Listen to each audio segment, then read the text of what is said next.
Bet you never thought you'd be with a Theta Ranger before. It's morphin' time! Theta power!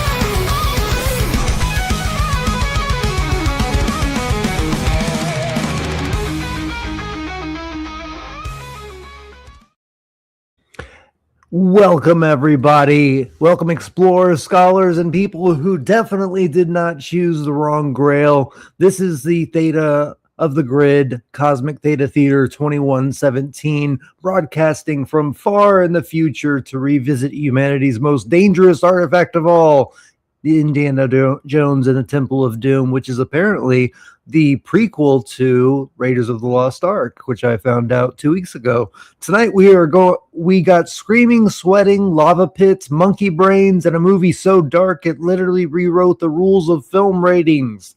This is the Indy film where logic takes a vacation, Short Round does all the heavy lifting, and everyone agrees, yeah, this one is a lot. So grab your fedora, keep your heart inside your chest, and remember, fortune and glory, but mostly commentary.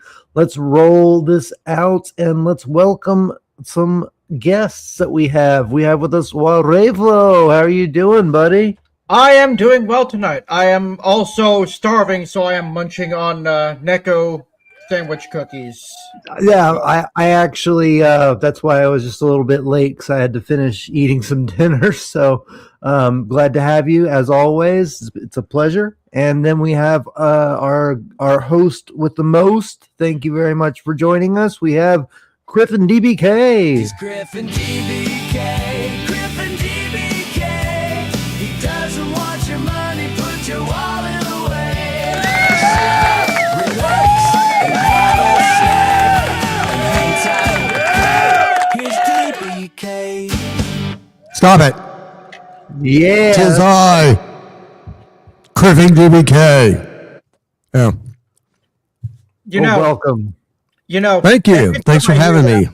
Every time I hear that theme, I hear, it's Griffin DBK. Shut up and take my money anyway.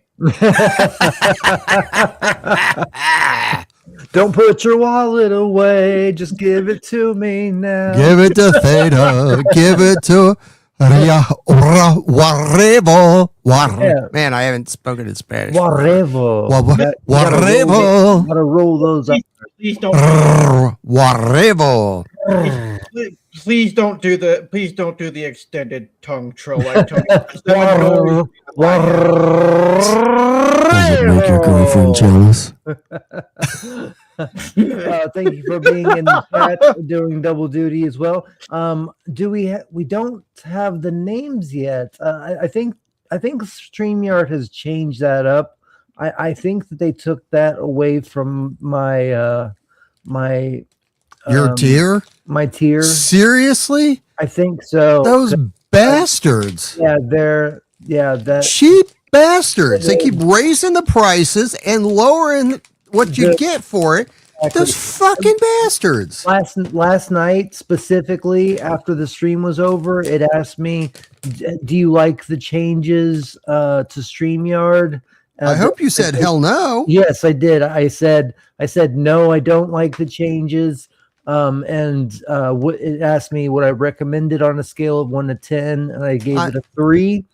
And then I typed in there's changes that I don't agree with. I haven't been able to find how to put the name of our avatars on here, which really is ridiculous. That is such a simple such a simple thing that they should Wait, no, never mind. I fixed it. Yeah,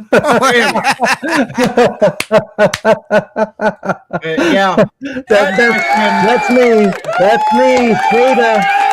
that, my friend, is called shrinkflation. That's me. Never mind. All right, you just get used to it. That's how I roll. Yeah.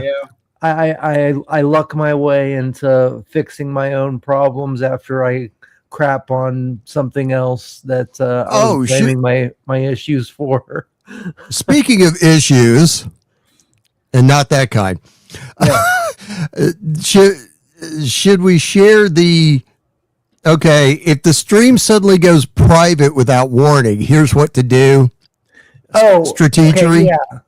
Okay, yeah. Last night, for everybody that was here, we had some issues where the stream went into a members only mode, and it was through no fault of Theta's. It just boom. Honestly, I do think it was my fault because I had a window open from earlier. This is what about the first time though? That's what I'm saying is okay. I had a window open from earlier that day. I was trying to check because Casey was talking about how he doesn't gift. You had another window open. Yeah. He was talking about how he doesn't gift memberships anymore because they raised the price. And so I was trying to figure out any way to get the memberships lowered to the lowest tiers, so it'd be easier for people, to manage memberships and gifting memberships and stuff like that. I couldn't figure out a way, but I had that window open, and I guess on that window it had a button to turn the. Okay, so you figured it out. Yeah, basically, okay, that's what happened. All right, and that's why at the very end, when I figured that out, when I saw that screen in one of my tabs, I ended that stream because I thought that was the members stream, but I ended up that was ending the other stream, so I still had the member stream going. It was just a whole. 2 hours after we were done, I noticed the first stream was still going. Yeah, it was crazy. It was just completely a mess. But anyway, anywho, yeah, we realized after the show last night what we should have done. Yeah, and I don't even know if you've updated Warievo. If it happens again? Warievo and I are just going to hit the stream this to your audience buttons, and make this stream go live on our channels. So just go to one of our channels, or go to Rumble because I'm always live on Rumble, especially now that because this is another thing too. I don't know if I said it last night, but I am officially a Rumble partner as of 2 days ago. So now I have the ability to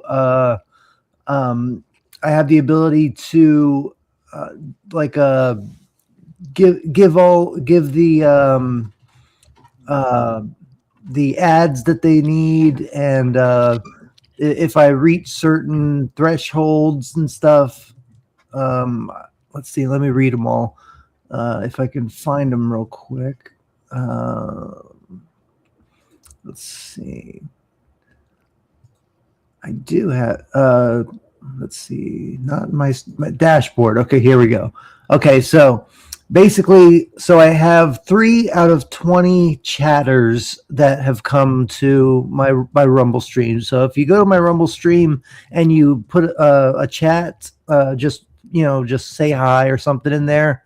I need 20 of those every month. And since it's the end of the month, I don't expect to reach this, but I need 200 hours a month watched on YouTube, 5 hours of Rumble premium exclusive hours streamed. So basically like members only content, 5 hours of that a month. Hours streamed completely to Rumble Studio is 30 hours a month. But okay, so there's a distinction there. Hours that I stream, I need to stream 30 hours, but people need to watch 200 hours. So like I need to get people, watching over on the Rumble side. So if y'all want to go over there, if that ever happens again, because eventually I am going to be going strictly to Rumble. It's a lot more forgiving. I can watch these movies and stuff and not have to worry about as much being shown or being said or anything without YouTube coming down on me. And then I also have to have 5 raids. But the bottom line is that people watching you on Rumble helps out. Yeah. So I'm going to put this in the chat right now. Well, we'll just welcome everybody first, and then we'll do that. But we have Kimberly Ann Hart. Thank you so much for being here last night, sweetie. Pink Ranger, and thank you for being on the panel last night and listening to us sing. It was amazing. Not our singing, but having you with us, that was awesome. So, and then we also have with us, let me see, we have Warevo sending in his 6-month membership. As long as Uber Wokies exist, we shall be here to protect our home from them, and I completely agree. Thank you so much for that membership. Uber Wokies. Uber Wokies are the anti-Warevo. Exactly. And then we are going to be going down till we get to another person. And we got Griffin DBK sending in $49.99. There is only one thing I hate more than this cold weather, and that's cats. And Ray, 2. There are just 2 things I hate more than this cold weather, and they're cats and Ray. And megalomaniacs. 3. There are just 3 things. Oh my God! I wasn't paying attention, but man, I posted the same thing. Oh man, you don't show my super chat. Oh, okay, all right. I love the Monty Python reference. I didn't get. I haven't seen that in so long. I didn't know where that came from, but yeah, that's the Spanish Inquisition sketch. I'm more of a like. The movie Holy Grail was the one that I watched over and over again. The Black Knight, I cracked up at the Holy Hand Grenade of Antioch, Antioch, yeah. All that was hilarious. But I will be skip a bit, brother. Here we go. This is for your donation. No cats. No cats. No cats. We're not interested in the hyperdrive on the Millennium Falcon and Sphinx. Just open the door, you stupid lump! I never doubted you for a second. Wonderful! Men deactivate the hyperdrive on the Millennium Falcon. Yes, my lord. Good.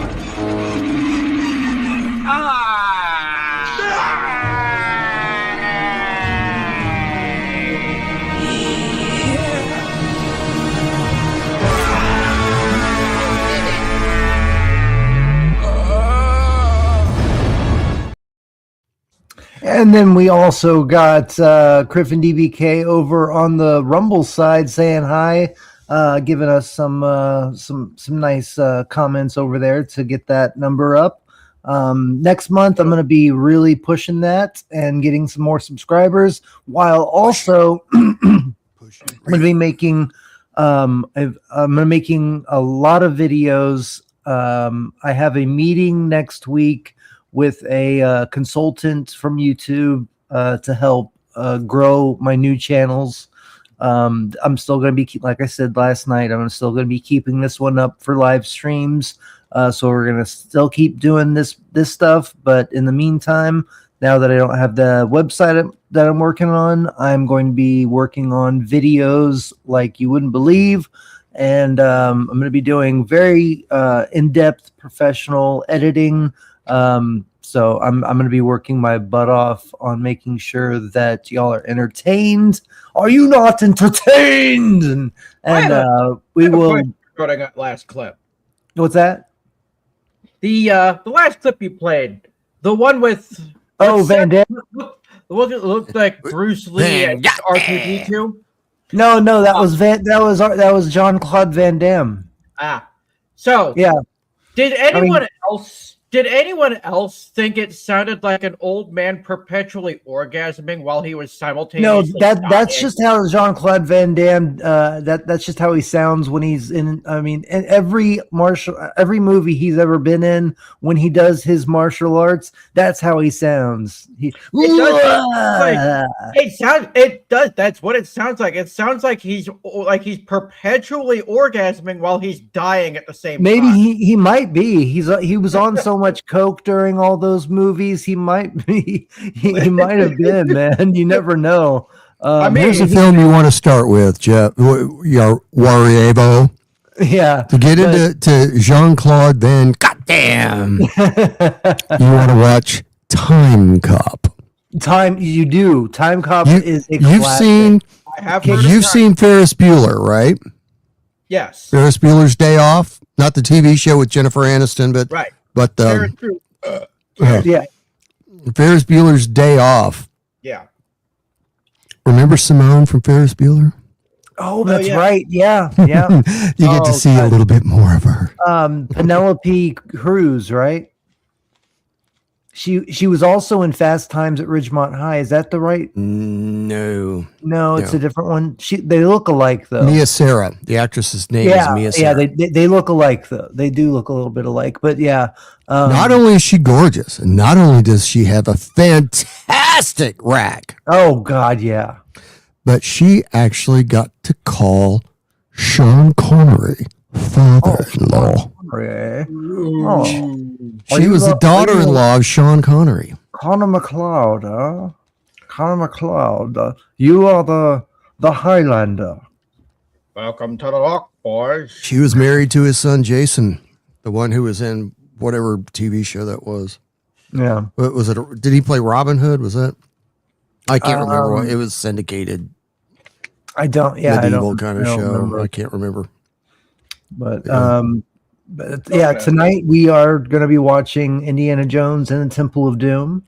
I do want to massively thank you, DBK, for that help. That's going to help a lot, more than you know, in February. So I'll have a little bit extra money coming in, and I'm so excited to start working on. What's the least I can do, and anybody who knows me knows that I like to do the least I can. Well, I appreciate you doing the least you can, because that's a lot to me. But yeah, dude, I love you. I love all y'all, and we're gonna have a good time tonight. And let's see, what else do I have to announce? I'm gonna be making a theory video about I think we just talked about it last night, but about Masters of the Universe. Did we talk about that last night, about my theory about that? I believe we did, yes. Yeah, I think we did a little bit, but I'm gonna film theory. Yeah, exactly. Another film theory. Thanks for watching.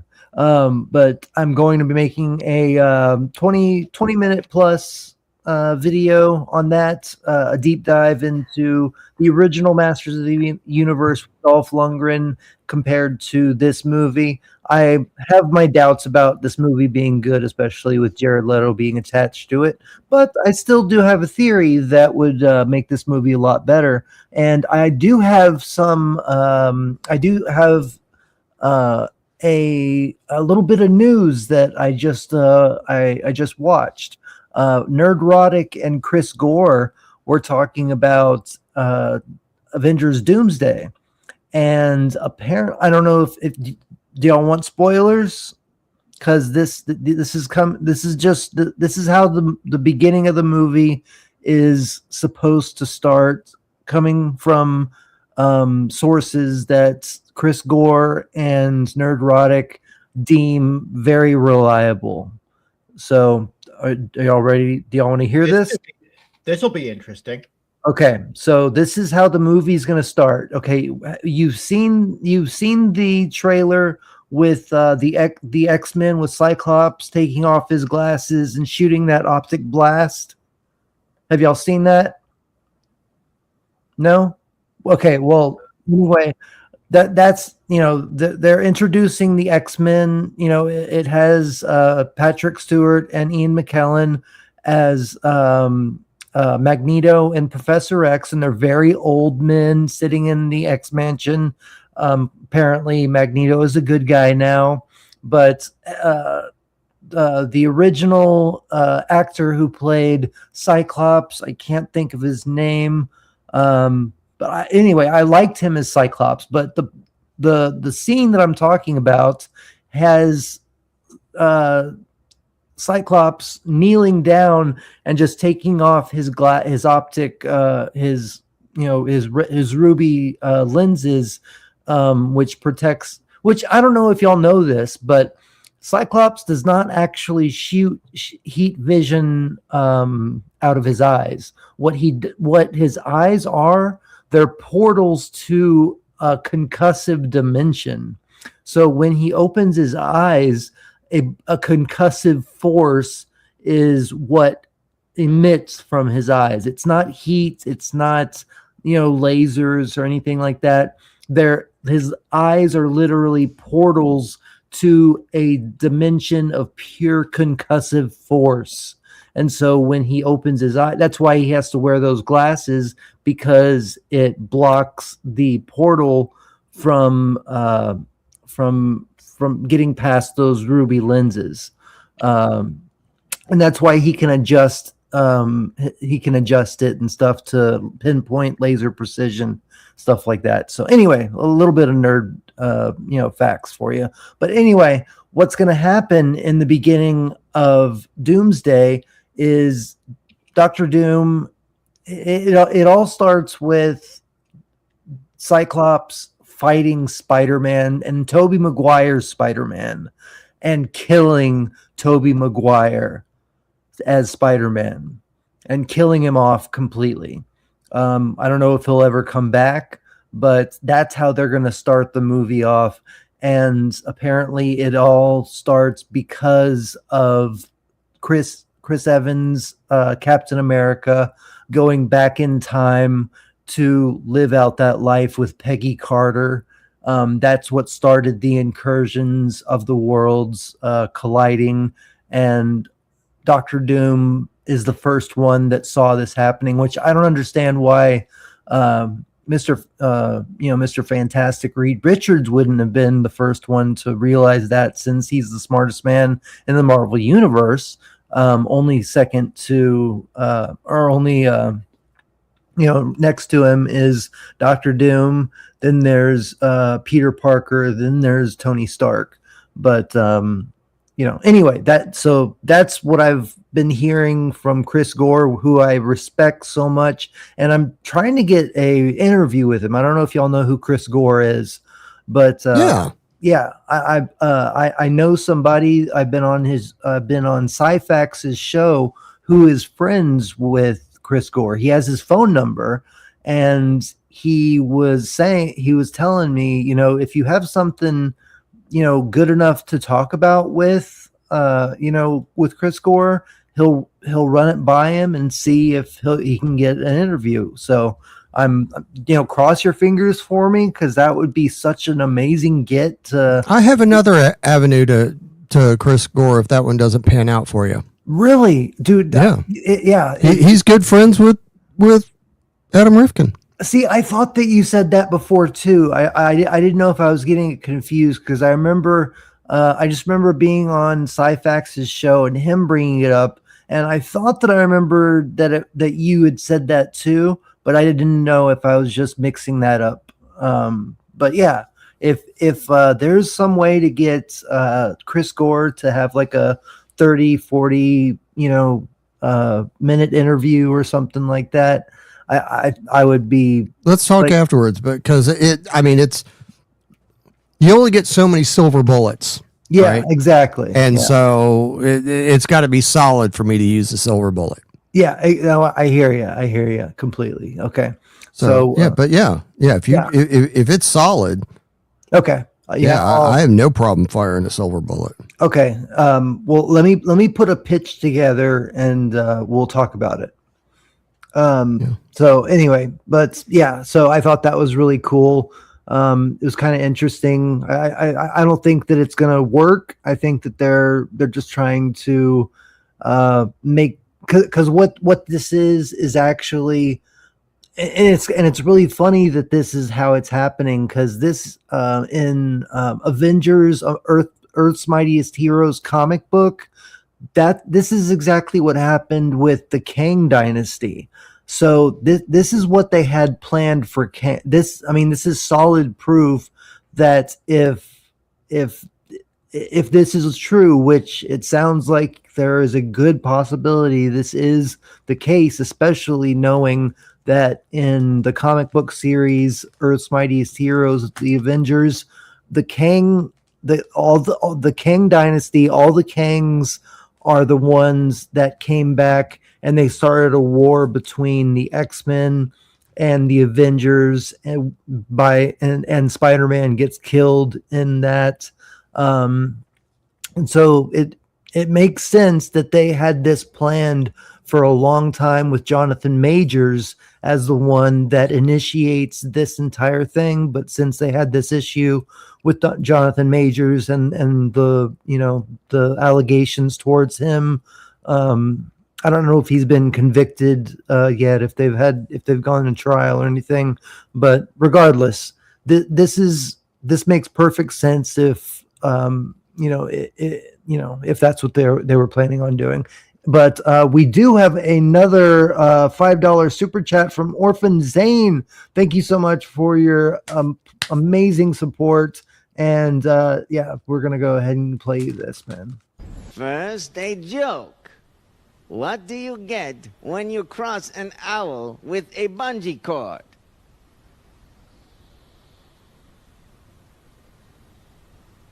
My ass. And then Darth Vader. Und Czechoslovakia kehrt zum Death Star. Was Michi und Jedi. at least it wasn't cats. Right. Yeah. All right. Well, You can play cats for other people. I'll just look away. okay. Well, I didn't want to play the cats for it. But since it's for you, Orphan Zane, I definitely got to play this for you. I made this, and I hope you still like it. From stormy fields to shadowlands, no wicked paw shall foul these snares. Let tyrants tremble at my might. Beware the rabbit's lantern light. Keep this cosmic war alive. Just your super chat, keep this cosmic war alive. Drop your super chat, keep this cosmic war alive. Chat your super chat, keep this cosmic war alive.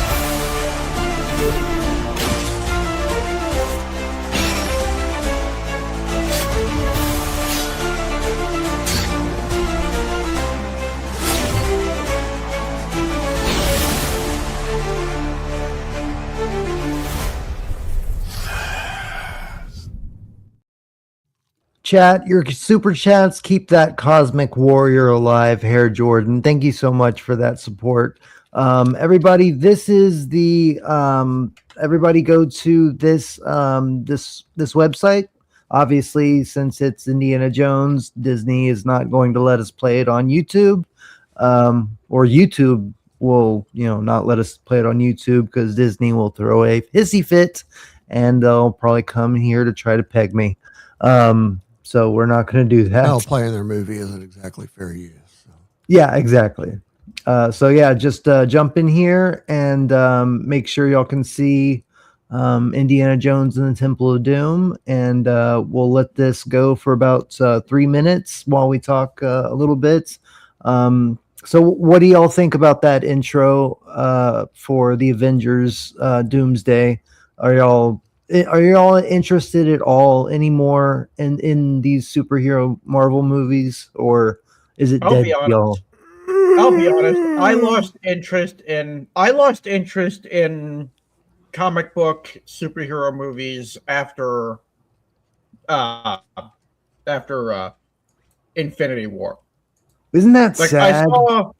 I saw a couple of good ones here and there, but I didn't lose interest because of the wokeness and all the being bludgeoned over the head with identity politics, virtue signaling. No. I lost interest because of oversaturation, overexposure. There's just too dang many of them out there. Yeah, exactly. It's literally all you see anymore.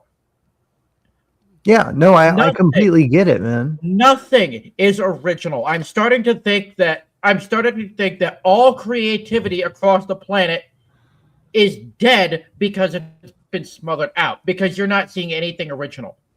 Yeah. Literally everything is remakes now. There is nothing original anymore.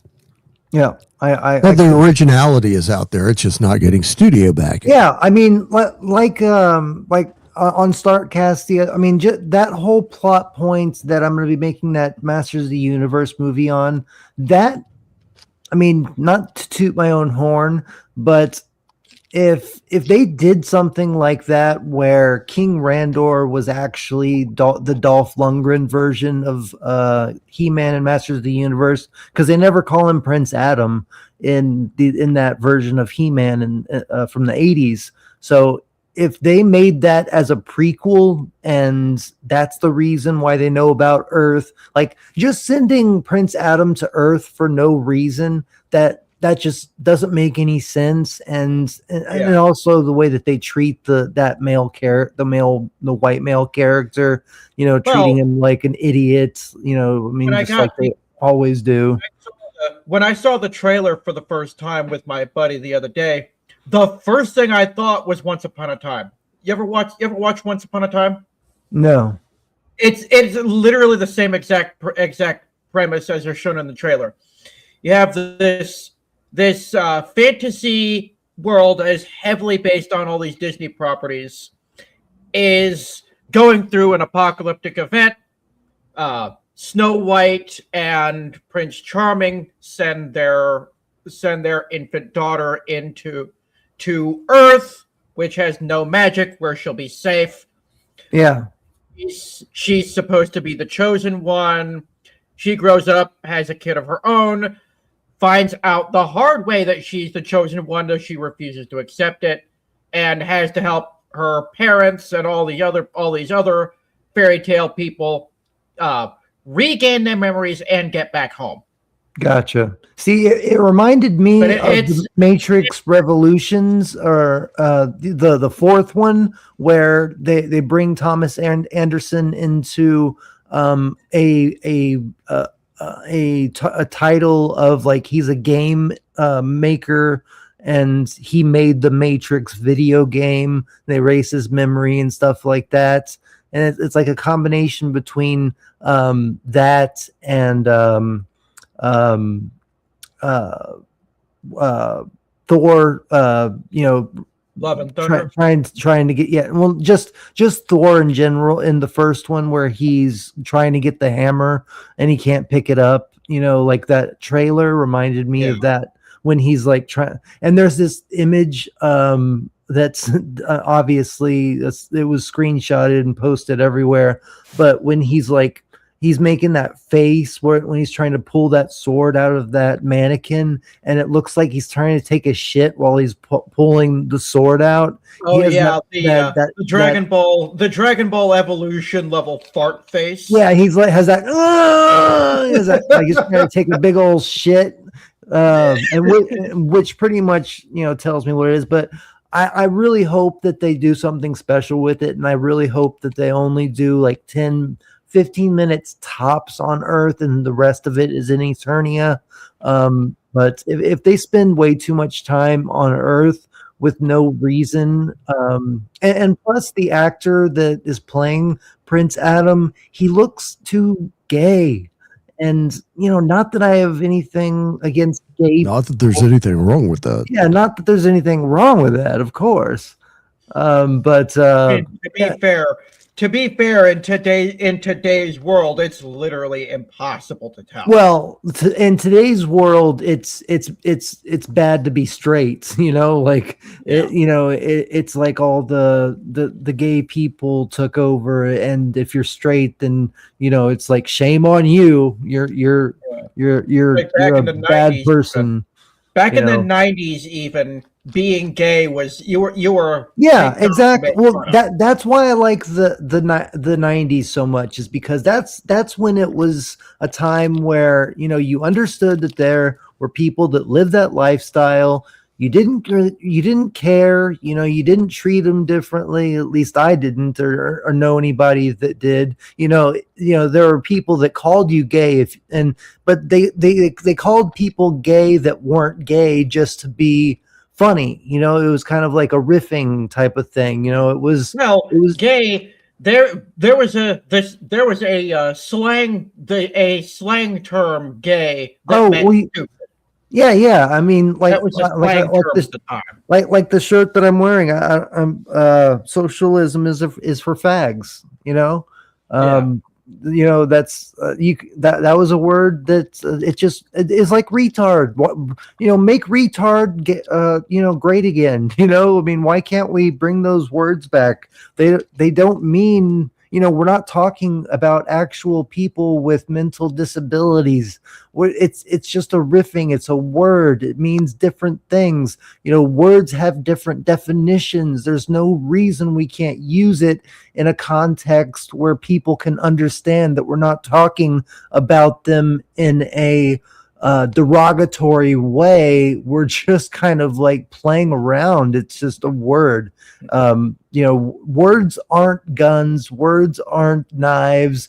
Words don't hurt unless you let them hurt. So, fish are friends, not food. Yeah. So anyway, we've been talking a little bit too much about that, but let's go ahead and start this movie. I will go ahead and press play, and let me know if y'all see this starting. Yep. Okay. It's there. Sounds good.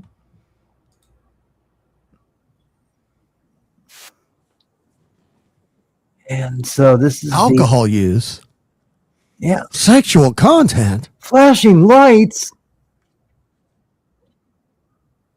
I think the lights need to keep their clothes on. I was trying to think of a joke, something like that. You got it, though.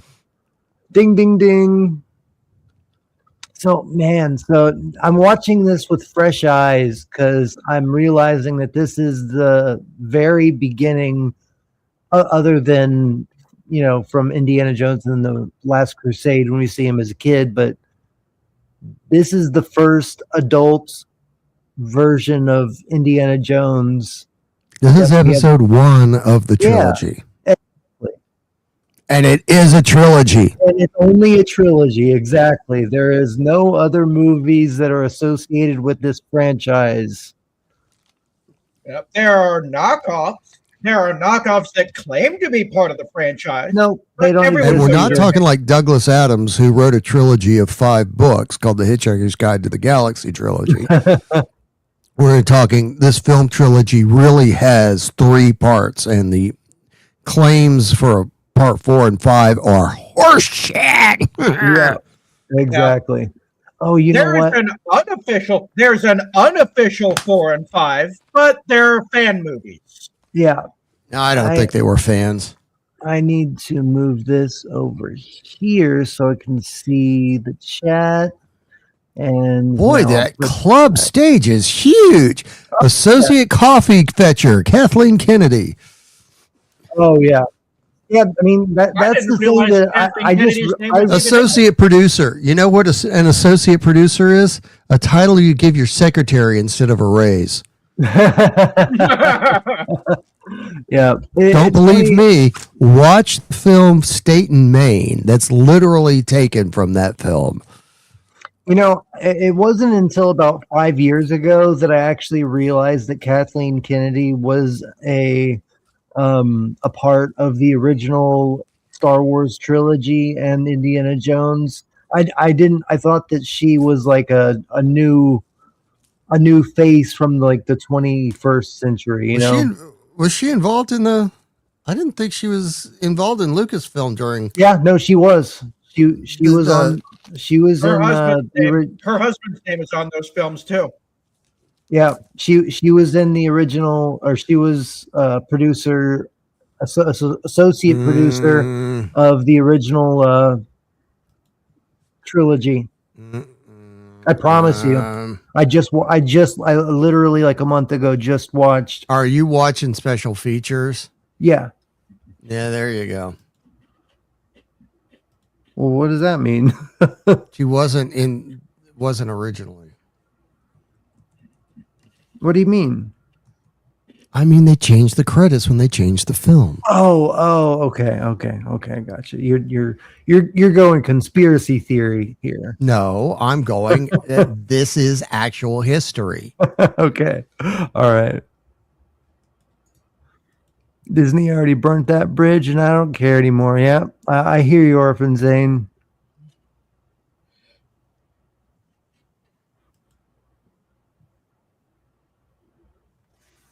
Can y'all hear the movie all right?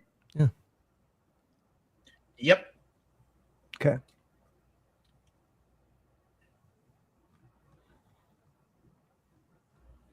This is Indiana Jones, famous archaeologist. Oh, Mr. Bond, I expect you to die. Looking for the Temple of Doom. That map, it can be something. For everybody that wants to make a comment, I'm reading them still on YouTube. They stay a lot longer when in this mode. So like sometimes I can't read them all. I can't read them as quickly.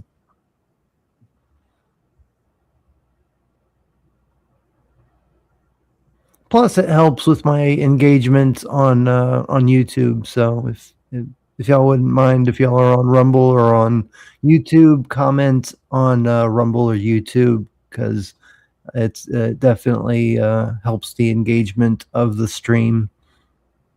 Not that it really matters, because I'm making new channels anyway. So really do whatever you want, unless I say otherwise. Just. Okay, I'm looking at the IMDb pages for the original trilogy.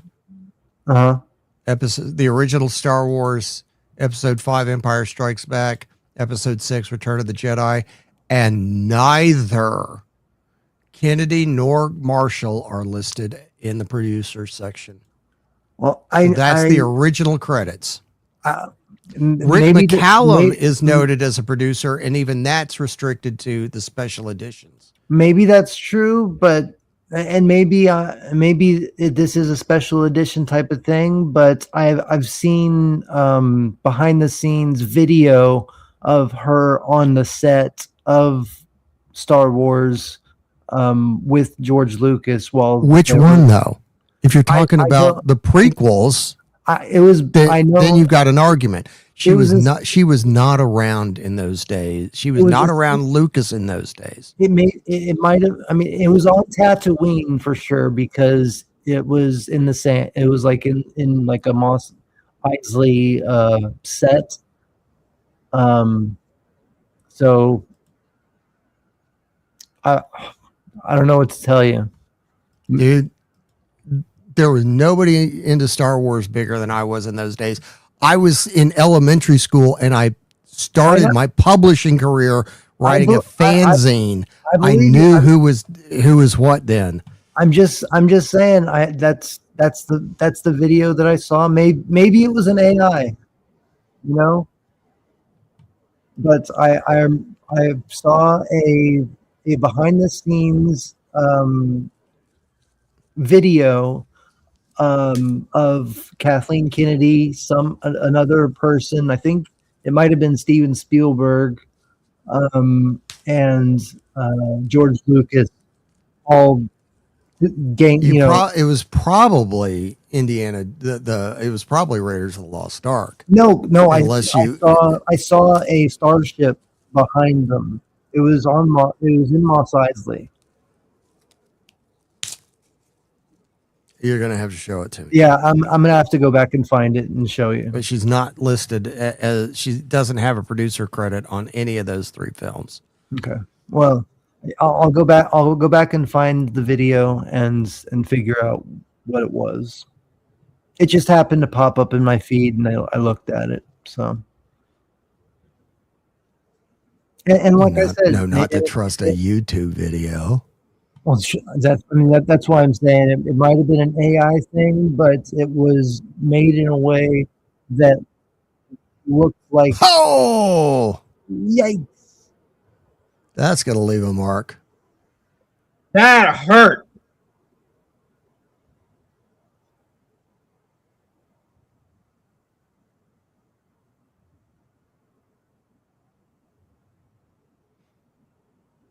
I forgot Roy Orbison was in that film. I forgot about that.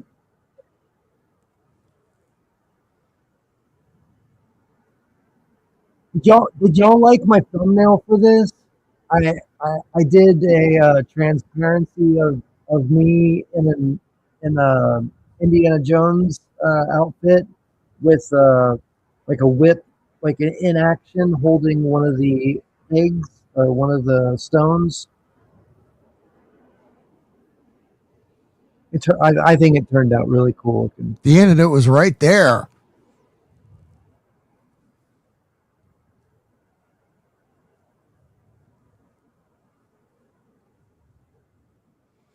All this activity isn't keeping that poison from spreading through his bloodstream faster, let me tell you.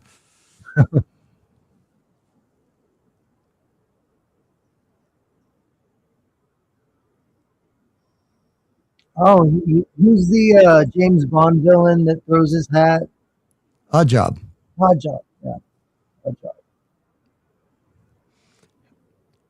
Parodied in Austin Powers by Random Task. Random Task. Random Task. Oh, man. Yeah.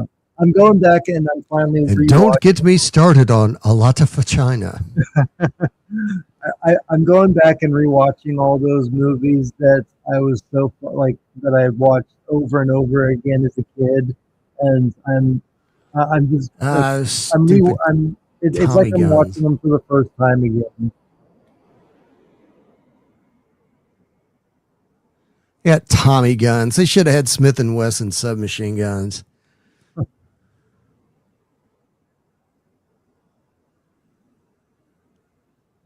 Was that like a Scarface? Whoa. Can you rewind it? Well, hang on. I think that when they drop into the car, pause it. Right there. Pause. Shit. I couldn't. The sign said Club Obi-Wan right there above the.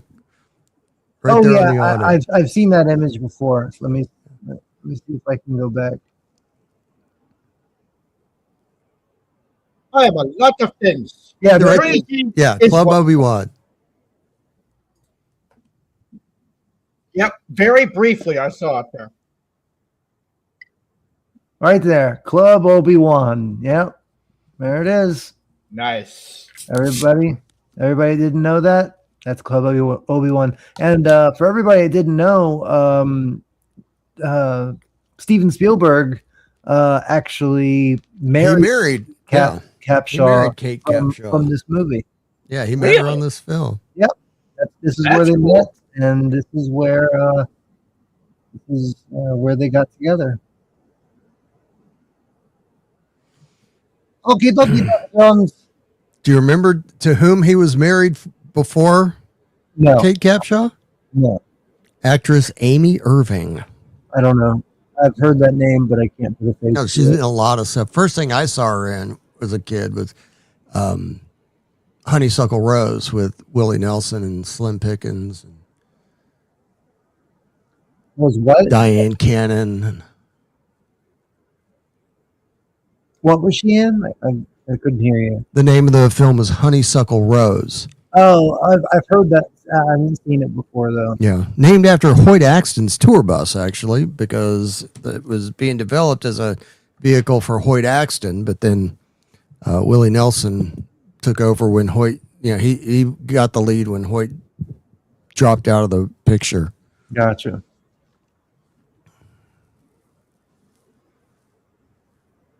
Go, Dr. Jones.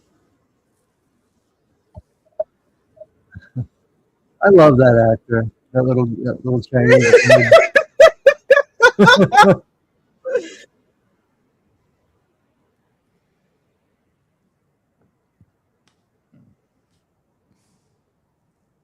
I love how Indiana Jones is always he doesn't take random shots, pot shots. He makes sure to hit everything he shoots at.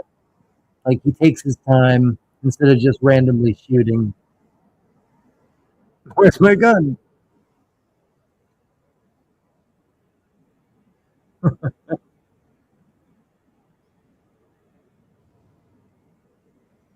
Where's my gun is the question. I need to. Where are the snakes on this plane? I live in Florida. Now, notice the guy talking to? That's Dan Aykroyd. No, oh shit, it is. Is it really? Yes, it is. Holy You're crap! right. You're fucking right. Oh my God. You never noticed that before, had you? Dude, no, I didn't know so much about this movie, even though this is the movie. After a while, it became First Crusade or The Last Crusade, but this was the movie that was on the most, and I watched this so many times. I cannot believe I never knew that was Dan Aykroyd in this movie. What a weird part to be in. He must have just been like on the set that day. Yeah, those kind of things happen a lot. Yeah. Oh, hey, you want to be in a scene? Yeah. It's happened to me. Yeah. Now, did anyone notice? Did anyone notice that the plane said Lao Che on the side? Yeah, that was the whole point of him closing the door and Yeah. saying the name Lao Che before he closed the door, and they're laughing. Yeah. Was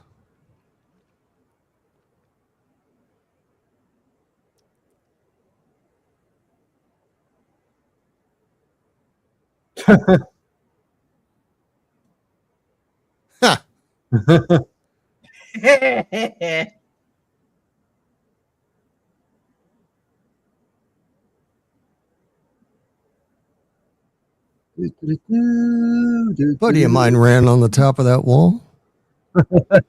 I'm not kidding.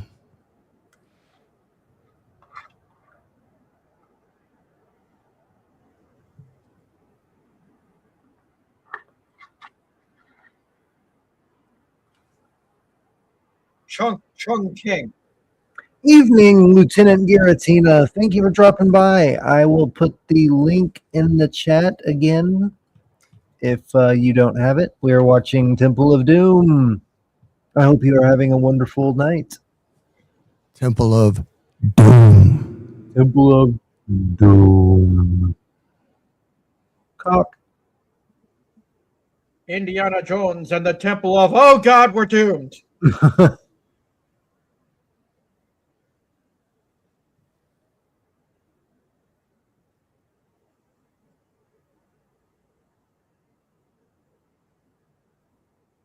Yeah, I think I'd wake up about that time.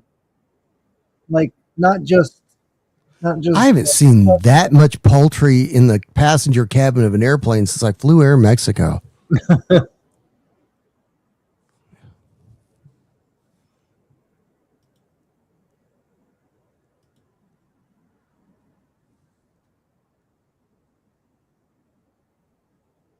Mister. Doll.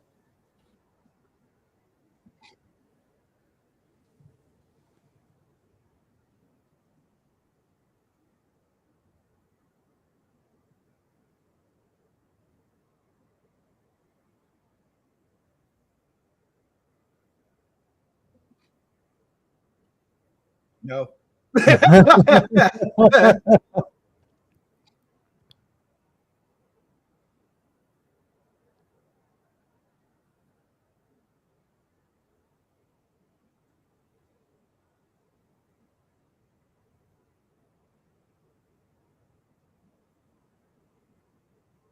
Now, a fun fact about movies from Lucasfilm: George Lucas wanted all of the sound effects to be organic. So all of the sound effects you're hearing are actual real sound effects that were recorded in the real world. Yeah, he wanted everything to sound as real as possible. Yep. Well, think about it at the time. There wasn't a lot of digital sound creation anyway. And that's the thing with like the lightsaber like sounds and stuff like that. They really had to figure out ways to make sounds out of like real objects. And that's why you'd see video of Ben Burt with a Nagra and a microphone, pinging guy wires and stuff. Yeah, exactly. And Mythbusters debunked this one, if I'm not mistaken. Really? So I think so. Yeah, they did. They also debunked the refrigerator myth as well. What? Yeah, nuke the fridge myth. Yeah. Oh yeah, I saw that. Like we needed that one debunked. Yeah, I didn't need that one at all. Yeah, exactly. I knew that was a bullshit.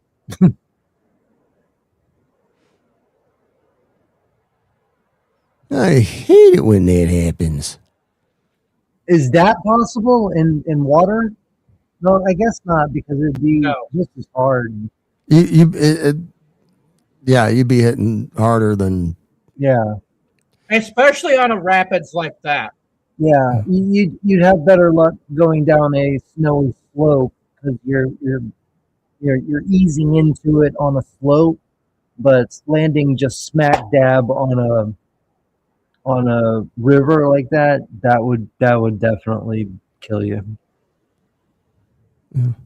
At least severely injure you. You'd have. So I know when I took physics for screenwriting. Did you? Is there really? No. Okay. There ought to be a course like that, though. Let me tell you. That'd be hilarious. Physics for screenwriting.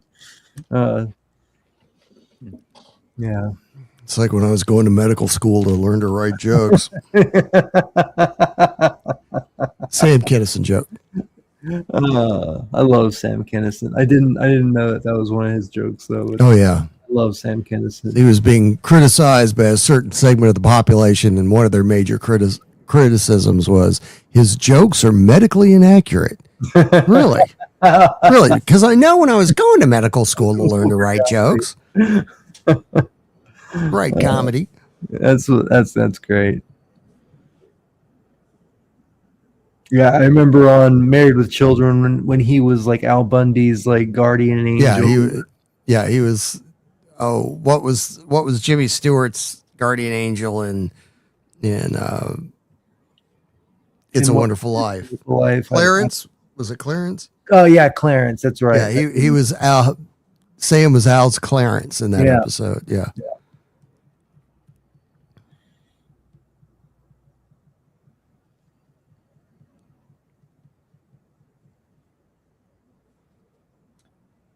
Sam Kinison always reminded me of kind of like a combination of Bill Hicks and Bobcat Goldthwait. I don't know why. Sam would not have appreciated the comparison to Bobcat. Really? Yeah, when Bobcat started getting hot, Sam was like, "He stole my act." Yeah, well, that's why, he reminds me of him. And when Dice started getting popular, he stole my act. Yeah, that's another one too. Yeah.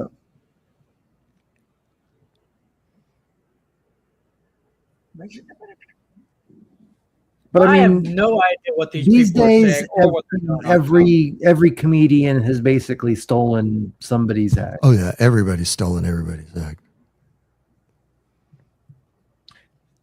I mean, you look at Mitch Hedberg, even though he was great. There was that. Who was the guy that was like, I got spot remover now. Now my dog's dead, or now my dog, something like that. Stephen Wright. Now I can't find my dog. Yeah, I can't find my dog. Yeah, spot remover. I put a new engine in my car. I didn't take the old one out. Now I got 200 miles an hour. Actually, you have to tell that in sequence with an earlier joke where he talks about, I've taken up the harmonica, but the only way I can practice is drive down the road and hold the harmonica out the window. So later when he tells, I put a new engine in my car, I didn't take the old one out. Now I can drive 300 miles an hour. Yeah. The harmonica sounds amazing. Stephen Wright was awesome. Yeah. Oh, yeah. He still is. Back in the day when Comedy Central was actually really good and they actually played stand-up comedy. Oh, yeah. That's when you got all the, that's when I learned about all the greats. Oh, yeah. They played comedy like MTV played music videos. Exactly. It was whatever happened to that. Whatever happened to having a channel called Comedy Central, all about stand-up comedy, and not playing stand-up comedy or music television, and not playing any music videos anymore. I mean, it's before there was Comedy Central, there were two comedy channels that merged to become Comedy Central. Really? It was the Comedy Channel and another one called Ha.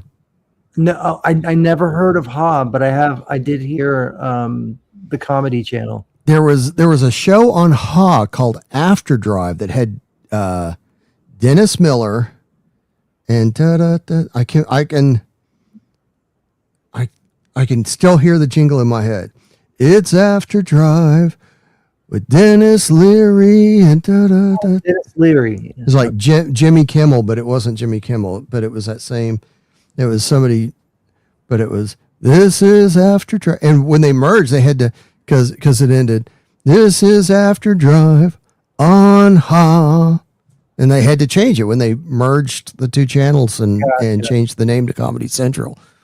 But I remember I don't remember which comic, but there was a comic talking about how hot, it's like comedy is the folk music of today. 20, 30 years from now, couples are going to be sitting around and one of them's going to go, honey, tell the kids about when I was a stand-up. What was that joke I used to tell? We really had it so good back then. Oh, I mean, these days, there used to be a channel called the Sci-Fi Channel that played sci-fi. It even made sci-fi. That's where I think that's where I first saw Mystery Science Theater 3000. They also played a lot of Stargate SG-1 and Godzilla movies. No. They took over from Showtime and started creating Stargate SG-1 when Fox canceled Sliders. Yeah, exactly. Sci-Fi Channel picked up Sliders. They're talking about coming out with a new season of Sliders. Yeah. They're trying to launch a new season of Sliders. There is a new Stargate series in the works. Yeah. Yeah. Yeah, they're I mean, all of them are coming back. Rembrandt is he's game for it. Jerry O'Connell. I think the only one that might not be coming back is the girl. But Jeff, do you know where Wade her character's name was Wade. I'm having trouble with the actress name. Yeah. But do you know where that actress is from? Sarajevo? Where at? Have you ever Mount seen Dora? I'm trying to think. I'm trying to place a face with the name. It's been so long since I've even seen it. She has like short red hair. Sabrina Lloyd. Okay. I didn't even remember that. Yeah, Sabrina Lloyd. And she's from Mount Dora, Florida. Sabrina Lloyd, as in mother of Jake Lloyd. No.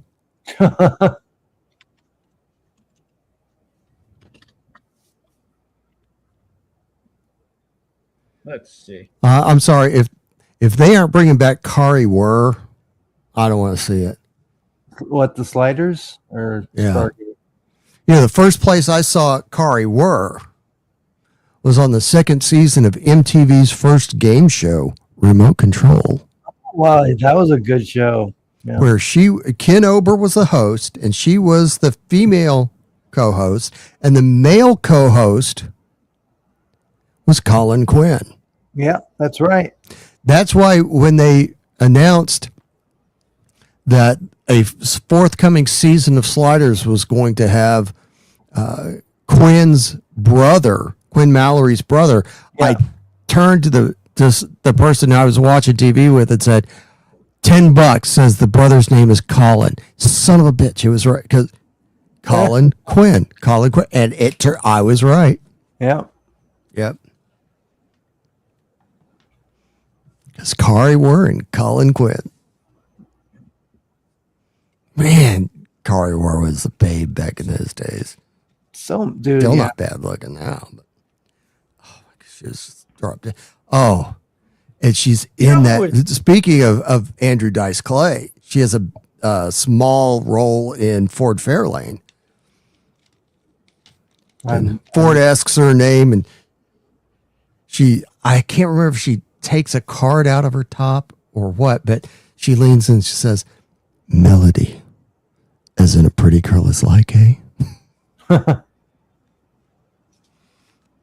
I haven't seen that one. Oh, that's a great movie.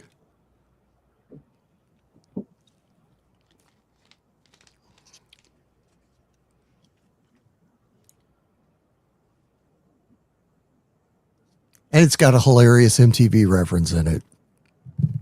It was rare that I watched, that I got into anything that was after 1982, something like that. like this, Empire Strikes Back was one of the first movies, the earliest movies that I would watch over and over. Well, that's not true. The Batman movie with Adam West, that was my first VHS movie. But then The Empire Strikes Back, Ghostbusters. Then I went back eventually after I cracked my skull open and I had to stay awake so I wouldn't so I wouldn't die. And my mom went out and bought the Star Wars trilogy on VHS, and I stayed up and watched the entire trilogy. So that, I'd be all right, but it was also just a treat to be able to watch that. And then I remember watching the Ghostbusters 2 in theaters on the day that it came out with my dad's side of the family. I enjoyed it. I loved seeing Rick Moranis. There was some good comedy in there. It definitely wasn't the original, but I wouldn't say sorry for it. It was still enjoyable. I love seeing the Nintendo controller because I had that exact Nintendo controller, the Turbo, that big joystick looking thing, and it was so funny to see them controlling the Statue of Liberty with it. And I had it in my house. I was such an idiot though. Like I was a kid that do y'all remember the cartoon Captain N, the Game Master? It was a After cartoon. my time. It was a cartoon in the 80s where it was this kid that got sucked into the Nintendo world, and so like he teamed up with Mega Man, with Mario, with Link, with Simon Belmont, like all the main all the heavy hitters of Nintendo at the time. And he had a belt buckle that was a Nintendo controller, so he could hit pause and it would stop time when he was in the cartoon, universe mode, and he could use that, and then he also had the gun, and he would shoot bad guys and stuff with the late the Nintendo Zapper that you could get and play duck hunt with and stuff. So basically, this is all just to tell you how stupid I am. I wanted to be that character for Christmas, for Halloween. So I cut the cord off of my gun just so I could have it in a holster. And, and so I wish so bad I wouldn't have done that. But that's how much I wanted to have props. That's where my prop hunting started, like movie accurate prop, and that's why I built my prop accurate, my movie accurate proton pack and stuff like that, and have like a on identity disc and stuff like that. So. Hey, you guys want to know a fun little Star Wars fact about Han Solo? Let's hear it. Did you know that in the expanded universe, the Joiner trilogy, Harrison Ford's hatred for snakes in Indiana Jones carried over to Star Wars? Except in the Joiner trilogy, it's not snake, it's bugs. Yeah, it's bug. Yeah, I did know that. Yeah, it's bug. That I was about to say. No, it wasn't snakes. It was bugs. In one of the books of the Joiner trilogy, specifically the Joiner King, Han Solo even says, "quote bugs." Why did it have to be bugs? It have to be bugs. Yeah, I did know that. Yeah. I thought you were saying that he hated snakes too, but I was like, no, I think it was bugs. Yeah, but yeah, I did know that.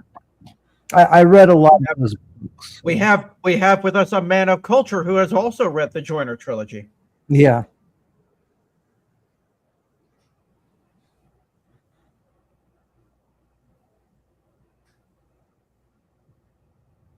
Like I said, when I get into lore, I get like when I get into like a franchise that I'm like in love with, I get deep into the lore. Matrix, Indiana Jones, Star Wars, Star Trek, Ghostbusters, Power Rangers, Transformers, Marvel, DC. I mean, You're a completist. Yes. Well, with lore. Yeah. Yeah. I love learning, like that's why I love that scene.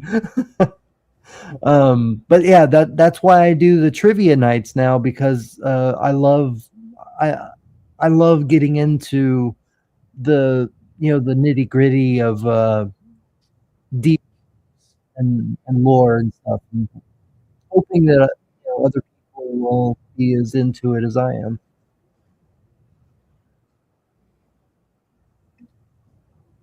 Orphan Zane in the chat says I always liked Mad TV and In Living Color. Yeah. Yeah. Those shows would be despised by I know. To be fair, everything that we grew up with is remember the Fly Girls from In Living Color? Lopez was one of them. Yeah. Yeah. Yeah. Believe me, I watched that. I mean, I actually watched that show more than Saturday Night Live. Because I mean, at that time, it did. I didn't understand Saturday Night Live as much as I did now, because at the time, I liked Adam Sandler, and I liked Rob Schneider and stuff, but really the gold on that show that I really wish I would have given more credence to at the time was Norm Macdonald. He was the he was the writer, and he was the gift that just kept on giving. Yeah. He was great on Weekend Update. Yeah, well, and when Chevy Chase came on, and him and Chevy Chase, they were doing Weekend Update together. Chevy Chase got so pissed off because Norm Macdonald's upstaged him. It was, yeah. Oh, yeah. Speaking of Colin Quinn, homie, don't play that. Speaking of Colin Quinn, homie, don't play that. Homie the clown. That is a lot. Can't shut him down. Oh yeah, there were some great. I love bats, but that is a lot. Yeah, Jim Carrey played all the crazy white people, the old people. Honestly, yeah, I mean, yeah, In Living Color really would, even though it was made by a bunch of black people, they would have a problem with it. They wouldn't be allowed to do it. Well, I mean, it's the Wayans family. Yeah. You know, every other person in the cast was a Wayans, which is, hey, exactly. That's the way to do it. People gripe about nepotism in Hollywood. You get a show and you have siblings and family that are performers. You don't put them in your show. Yeah, exactly. You're not going to get the invite to Christmas. Let me tell you. No, but the thing is that in today's culture, it launched. Yeah, go ahead. It was a launching point. I mean, we had seen Jim Carrey in Earth Girls Are Easy and Once Bitten. Once Bitten, Face. But it was In Living Color that really launched him. And back with after Keenan Ivory and Damon Wayans both left, Jim Carrey wound up being the lead on that show. But it's where we got the first. Took note of Jamie Foxx, David Allen Greer, Tommy Davidson. Yeah, that's true. Yeah, I mean, launched some real careers on that show, and it still holds. A lot of it still holds up today. Oh, for sure. I mean, well, and it doesn't just hold up; it surpasses pretty much everything that's on TV today. Anything from 20, 30 years ago is better than everything from today. Exactly. And that's the guy from The Shining. That's the old curator of the hotel. I met the second bozo, Orievo, once. I knew his son, but wait, really? Like the actual Bozo the Clown? The second bozo, yeah. Crazy. That's neat. Here's another. Or at least that's what his son kept telling me. I don't know if it's true. You guys remember? Well, you probably don't. But years and years ago, back in the early '90s, Bozo the Clown did a thing where I wasn't alive then. Okay. Bozo the Clown did a thing where he gave one lucky audience member a chance to spend a day with Robin Williams. That would have been cool. And my buddy over on Twitch happened to be a huge fan of Bozo the Clown back then. And guess, by sheer coincidence, who ended up winning that day with Robin Williams? He won it? Nice. Yes, he did.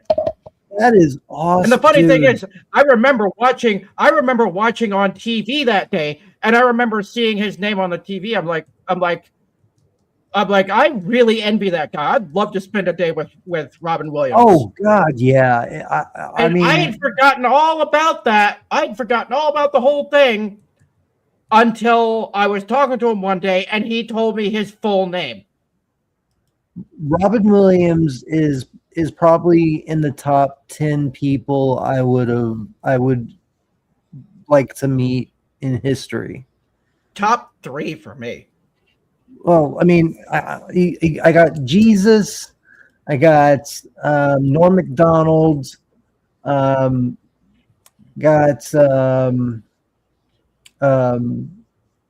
Chris Farley. Let's see. James Earl Jones. We just lost a lot of them. Yeah. And we can't forget Jason David Frank. He has to be on that list. Well, yeah. I can't believe I didn't say that first. Yeah, he would be my second for sure. Now, Jesus Christ, then Jason David Frank.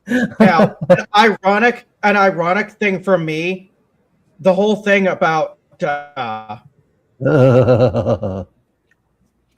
there's a question. Would you rather spend 10 minutes with Jesus? Would you rather spend? Yeah, go ahead. The whole thing. Would you rather spend 10 minutes with Jesus or get $10 million? 10 minutes with 10 the minutes. Problem. There's a problem with that. Why? Because the 10 minutes with Jesus, you'll be in ecstasy through that whole 10 minutes. But after that 10 minutes, for the rest of your life, you're going to be suffering because you'll wish you had never taken that 10 minutes with Jesus because you won't want to leave. You'll never want it to end. Well, why spend 10 minutes? Why spend just 10 minutes with Jesus when you can spend the rest of eternity with them in heaven? Because I want to make sure that I'm doing everything right. Like if I have the opportunity to have 10 minutes with Jesus and know that I'm living a life that I'm going to be seeing him in heaven, if I continue with what I'm doing, then I'll have more confidence in life. And it would also show that materialism and is less important to me than Jesus. You know what I mean?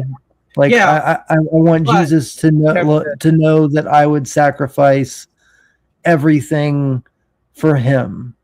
I have to remember though. You know what I mean? I get where you're coming from. He knows? I get where you're coming from on that. And that was initially my answer too, until one of my pastors explained to me. Yeah, but if you pick the 10 minutes with Jesus, the thing is though that the entire rest of your life, after that 10 minutes, the entire rest of your life, you're going to be in permanent regret until the day you die. Because you're not with Jesus anymore. It wouldn't though. Question. Go ahead. Were the apostles that miserable after Jesus passed? Were they literally that miserable? Yeah, I don't think they were. I didn't get that from the writing. Yeah, I didn't get that from the writing either. I would definitely rather spend 10 minutes with Jesus and show him that he is the number one thing. Like if I had a choice, I would not choose money over Jesus.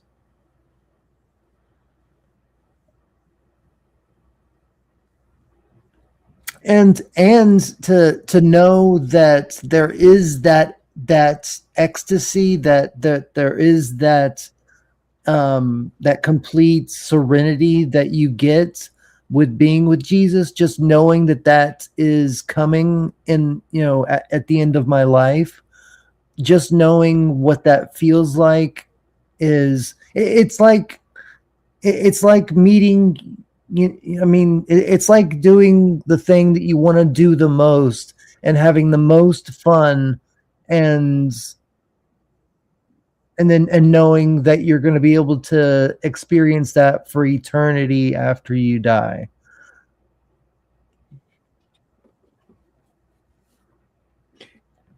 Yeah. There is a lot of questions I would love to ask Jesus. Yeah, exactly. Well, honestly, and there she goes. She just fainted. I don't even know what I would ask him. I just being in his presence, I think would suffice. Just I mean, I think that my mind would go blank, and just to know, just to be in his presence and to tell him, and tell him that I you know, that I surrender to him, and I thank him so much for what he's done to sacrifice for all of humanity.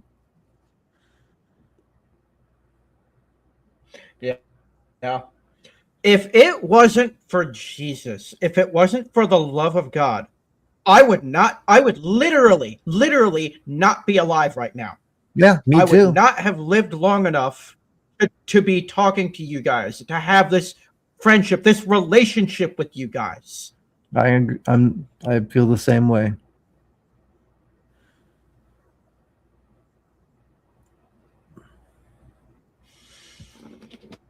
So I mean, this is kind of a weird transition, but so this takes place a year before Raiders of the Lost Ark. Can't canonically, DBK. He's gone right now. He's AFK okay. At the moment. Yeah, he's AFK. Okay. He's AFK. Okay.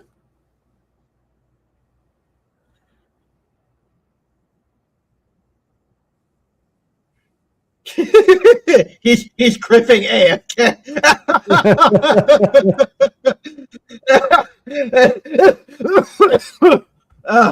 You got me on that one. We need to make that joke when he comes back.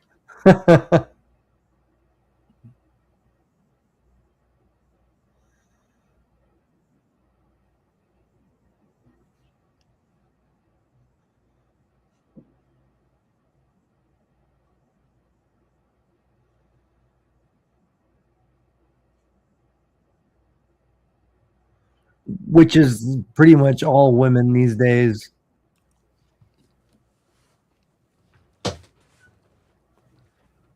See, men need to be more like Indiana Jones these days. We need to quit being simps. That's why women act like this. Hey, it's Griffin AFK. Hey, it's Griffin. I'm Griffin back. I know. I said that while Ravo started cracking up. Because I asked you a question and you weren't there. I was like, "Oh, he's Griffin AFK."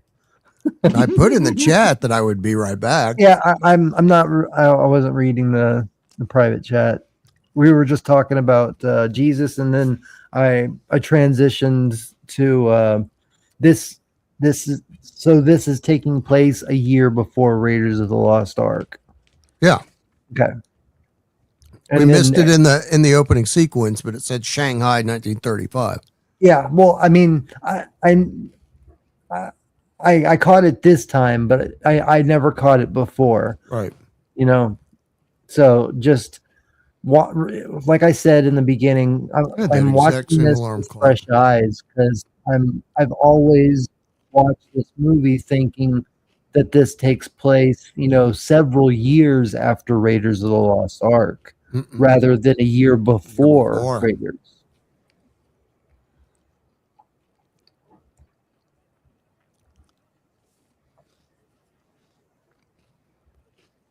She's not coming. Oh, with an attitude like that.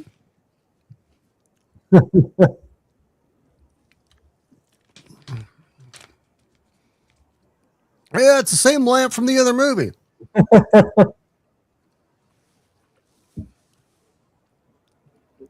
Hit him with a chamber pot.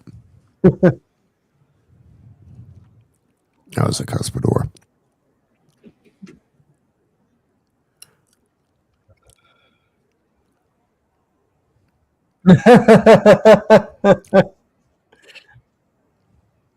That is good cinematography, having the shadow of the fingers as she's saying, "You're slipping through my fingers." Yeah.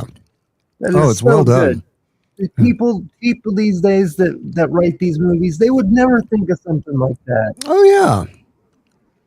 It's so funny to see. That shot. I love that shot. He throws in the whip and you see the shadow catch it and start to choke the guy with bed. And we're in there too. That's what I'm saying. People these days would never think of making a shot like that. They chalk up one for stupidity. They rely on now. What you do is you strip the guy naked so that when they find him, they assume it's an autoerotic asphyxiation accident. Yeah, David Carradine. You get off scot-free. He pulled off a David Carradine. Yeah. Oh man, I was going to bring up a specific instance. Sorry. You know, there was some really sketchy stuff around that. Really? That's my recollection. I only remember that part. And then to the day he passed, Rush Limbaugh used to say that's what happened to Michael Hutchins. It's like, no, it's not. Huh. It's not. No, he was in a deep depression.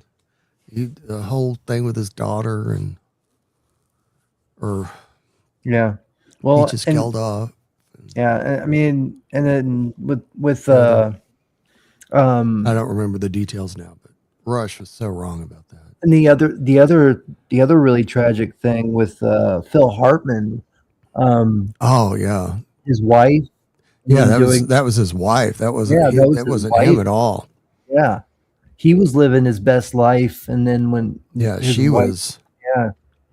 Well, poor guy. You know, I've never heard anybody say anything. I don't want to compare. I don't want to compare and say she was like this other person, but you know, it's the same kind of thing. Yeah. You know, like or dislike Rob Reiner and his wife.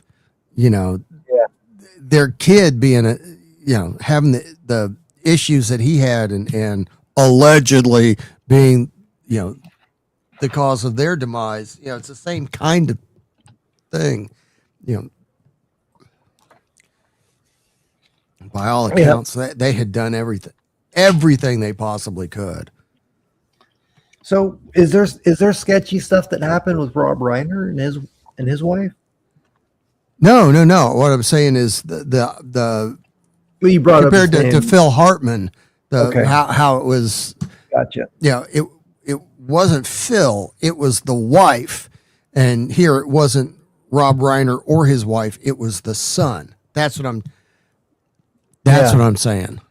You know, doesn't matter how good you are if you get caught by somebody who's totally out of their mind, as we suspect was the case with Reiner's kid.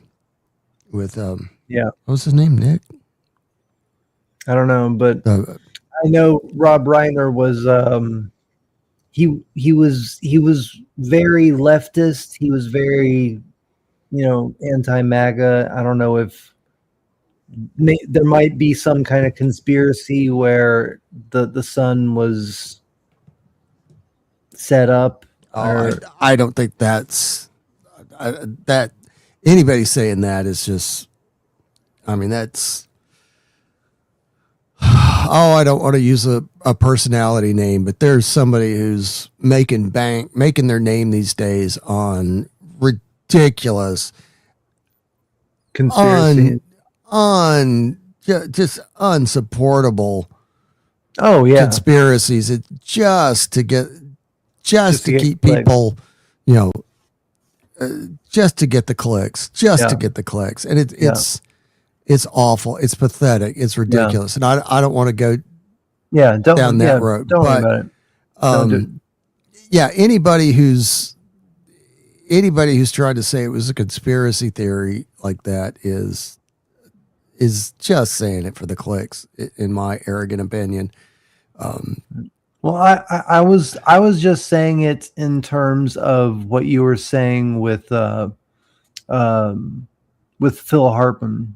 Internet is saying that there might be more to it. I was just kind of my internet is choking really, really bad. All I was comparing with the Phil Hartman thing is that it was it was nothing to do with the celebrity. It was everything to do with the person who did it. Yeah, exactly. not being in their right mind. Yeah. Allegedly. Yeah. Well, and obviously that is the case. I mean, you don't do that to someone and be able to say that you were in your right mind. See, look at that. On the political thing, there's nobody in that world. There's nobody on the farther opposite end of the spectrum than James Woods. And James Woods adored Rob Reiner. They were dear, dear friends. I believe it. James Woods credited Rob Reiner with saving his career. And he's got go look it up yourself. There's an expose about it where he goes into detail what he means by that. But the thing he said is, our political differences, we would discuss them and laugh about them. See, that's the kind of story that I love to hear. Yeah, the way he said, I think this is, I'm paraphrasing James Woods properly here, but James, if I remember correctly, James Woods' post said basically, Rob Reiner was every bit of the patriot I am. We just disagreed on how to get to the America we both wanted. See, that's what I love to hear, because there's so much these days in Hollywood that are saying that are basically convincing the public that if you disagree with somebody, then you have to hate, like you have to literally want them dead. And it's nice to hear that there are people out there that can disagree on such a such a scale, and still be friendly with each other. It's really, and I think that Hollywood and the media specifically, MSNBC, CNN, even Fox News, they literally want you to hate the other side so much that you will do something to start. I have never seen a mannequin in a wig move like that before.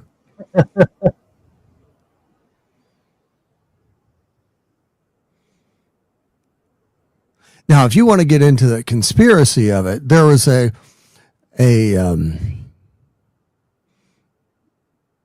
political commentator, if you will, who passed not quite 2 weeks ago, whose observation was that Rob Reiner's posts really came across like he was working for one of the agencies. Oh, okay.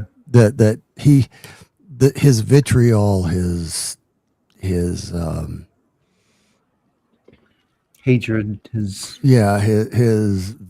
vehement opposition to the current administration and all who support him really, really read to him like, this is a guy taking orders. Yeah.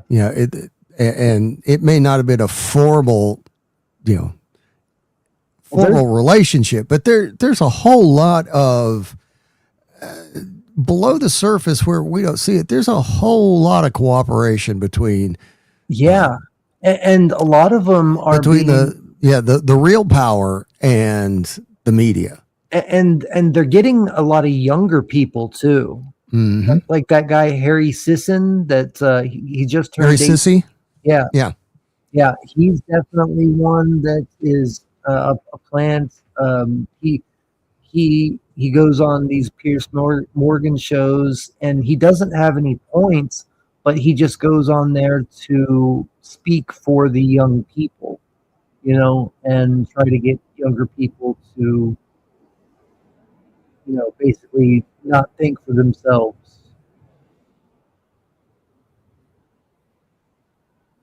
Yeah, he's got the typical illogical talking points that sound good and stir up a lot of them don't even sound good. I mean, a lot of them don't even make sense. Right. They're not intended to. They're intended to inflame the emotion, which is the whole both sides. And that's both sides are doing that to keep us distracted from what's really important. That's what the whole thing is. Yeah, that's true. See, and I really respect Bill Maher now. Like for a while, Bill Maher was on that side of things where he wouldn't listen to reason. He wouldn't, look at, he wouldn't look at any facts or anything. But over the past couple of years, he's actually been doing research, and he's one of those people that he can bring on Rob Schneider or whoever, and even bring on Neil deGrasse Tyson and just speak back to him and tell him like, okay, why do you believe what you believe? Because you're not making any sense.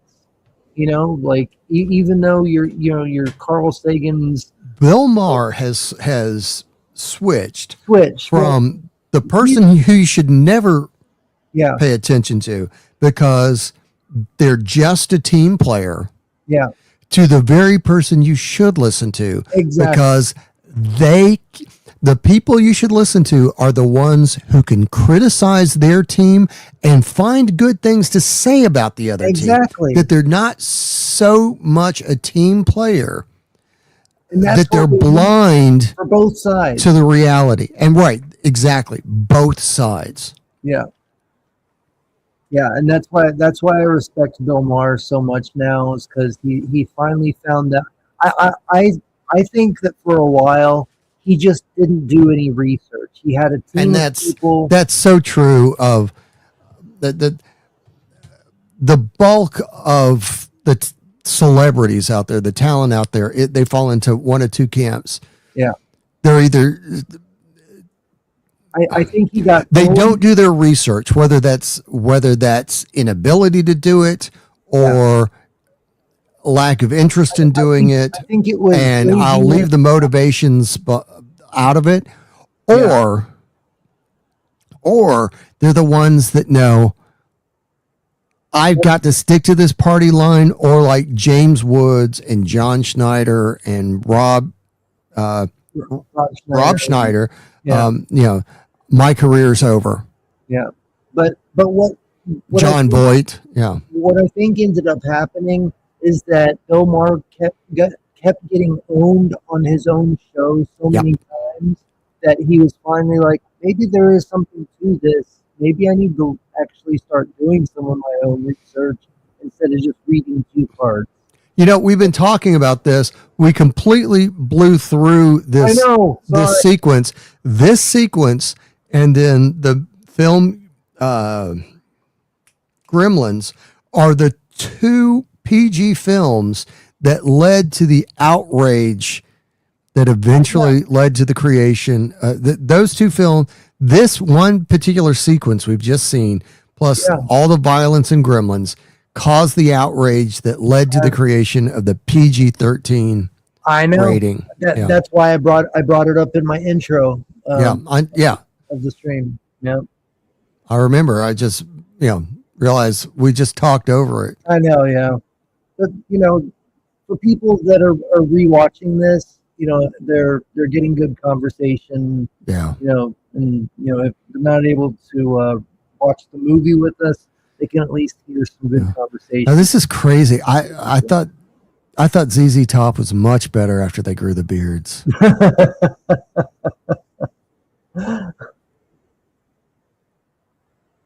What's so funny is the drummer doesn't have that long beard, but his name is Beard. Is it really? I never knew that. I love Frank Beard. What's Frank Beard? Is it really? I think it's Beard. Oh God! If that's true, I'm gonna. I know it is.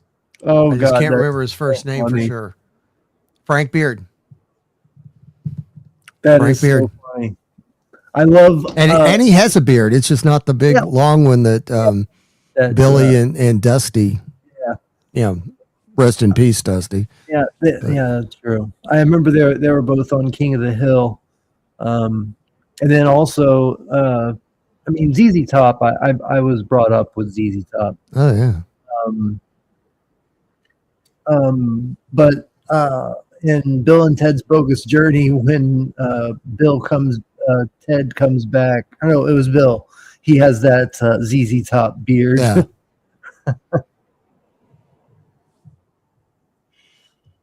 She got legs. Knows how to use them. She got legs. Well, I would hope so. She's a torso. She's a torso.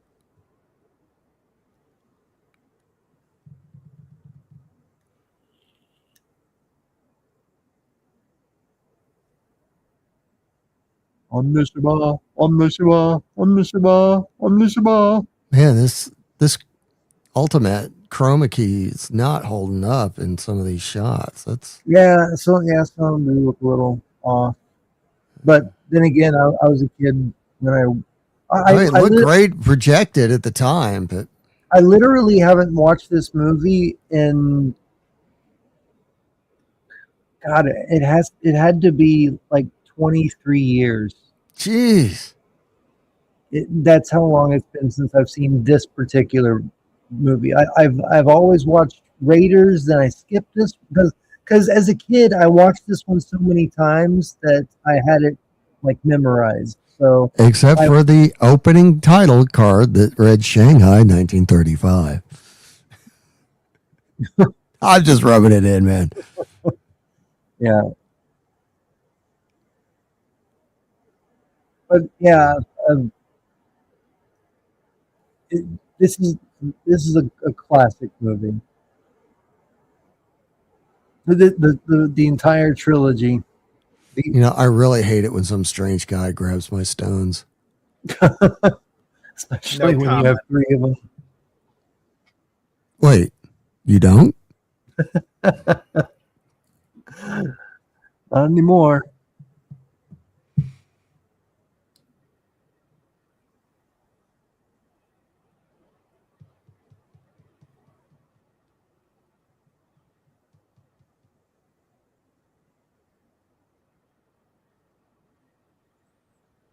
Somebody forgot the safe word.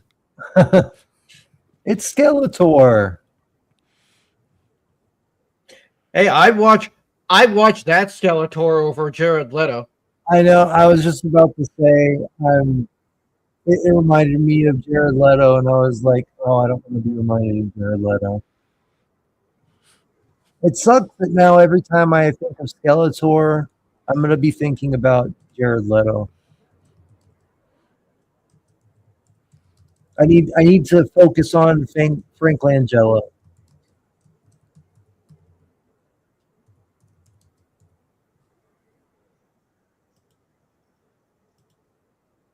I really hope in Masters of the Universe they don't show Jared Leto's actual face.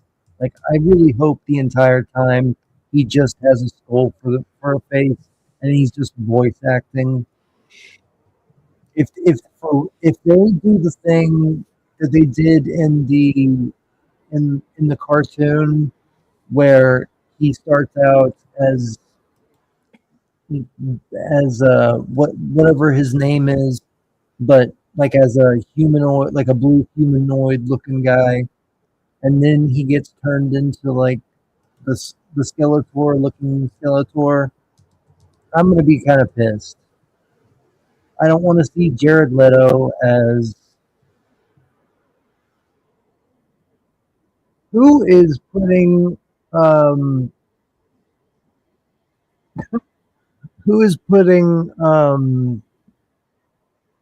Captain Janeway in a BDSM suit in the chat.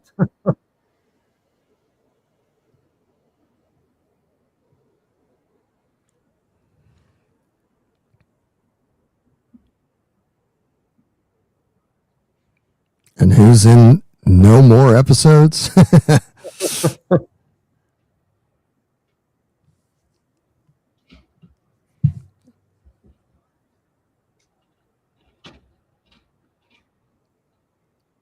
Me, I'm okay. Who is Anonymous Bear? I don't know. Who is that? I don't know. I think it might be Kimberly. Who is this? What's your operating number?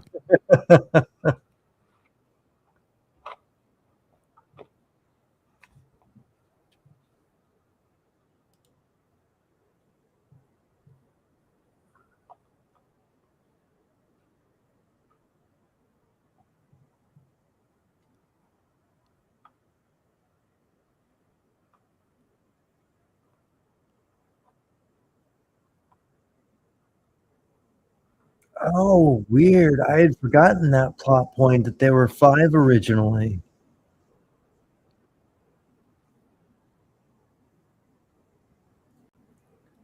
Did that strange guy tell you to cough when he grabbed your stones? If so, I think that was your doctor, Orphan Zane. Yeah.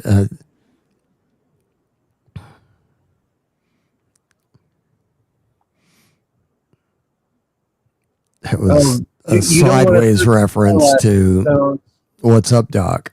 Oh, my igneous rocks. I hope they're not damaged. I know what you mean, buddy. I hate it when my igneous rocks are even touched. What's up, Doc?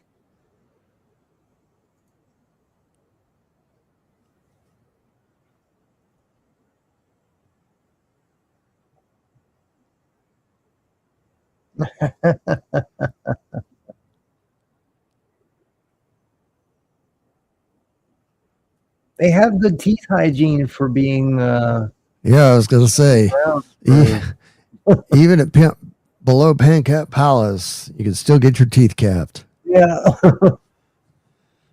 As was the way in the 70s and 80s. Want to make it in Hollywood? Get your teeth capped.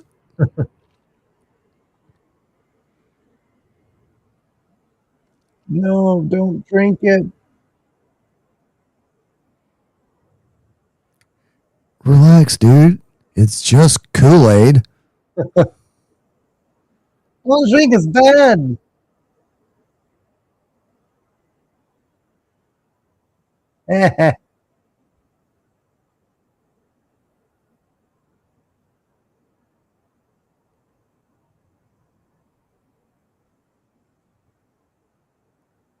Don't you have to believe in voodoo? Oh, it's a counterfeit action figure. Even in voodoo, like, lore, don't you have to believe in it before? Somebody has to. Just somebody, just like the practitioner of it. I don't know the rules. I remember it was in 8mm, I think, where was it 8mm? Or no, it was in the Devil's Advocate with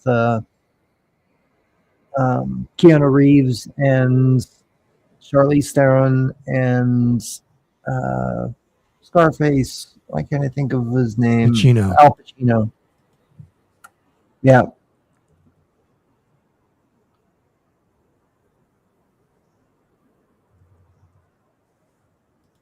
God, that's gotta hurt. Hey, he might be into it. It looks like he's into it. Like, more. Always trying to groom the kids.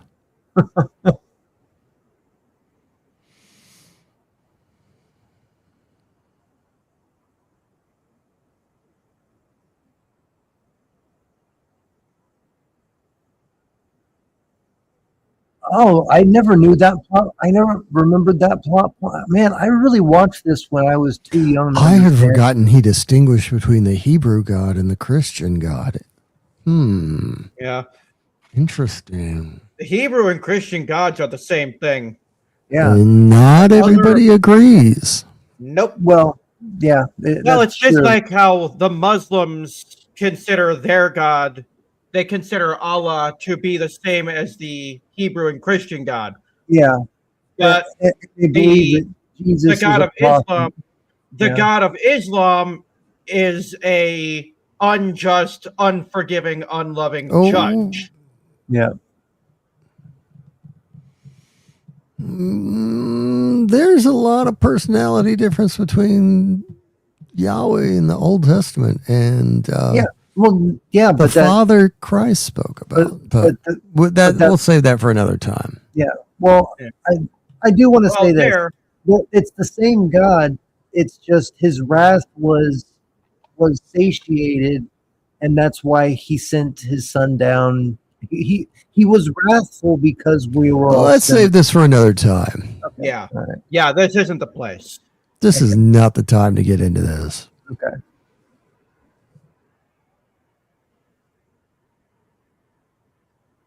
I like talking about it though. Like I have no issue talking about it, but I'm sure people that are here watching this movie probably don't want to hear about it.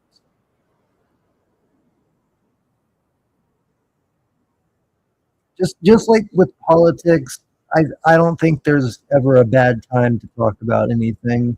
I think we should all be able to open up. Hey, look, it's John Turturro. It is. Yeah. It sure is. I always think of him in Mr. Deeds. He loves socks. Remember in Adam Sandler's movie, Mr. Deeds.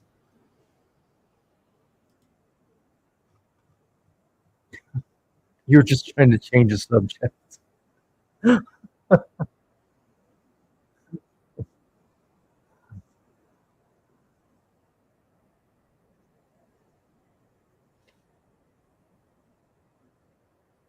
I'm going to give this place 0 stars on Yelp.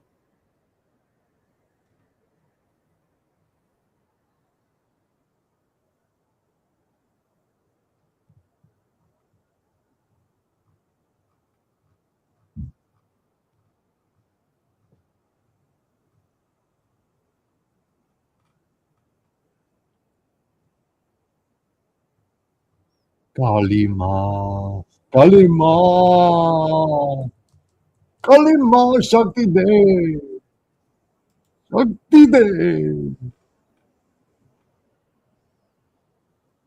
Kalima Shakti De.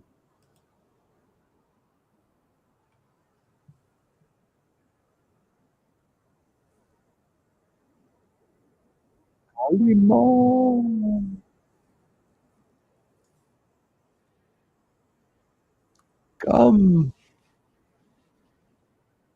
Is that really John Turturro? No.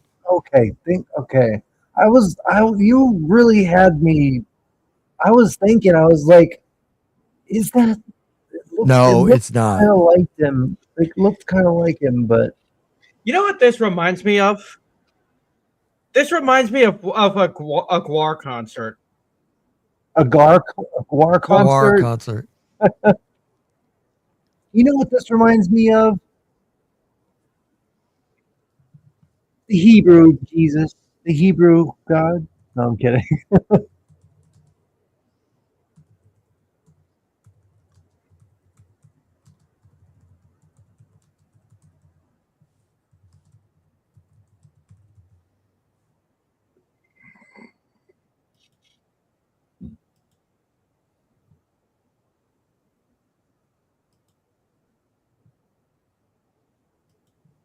You know what else we missed? What?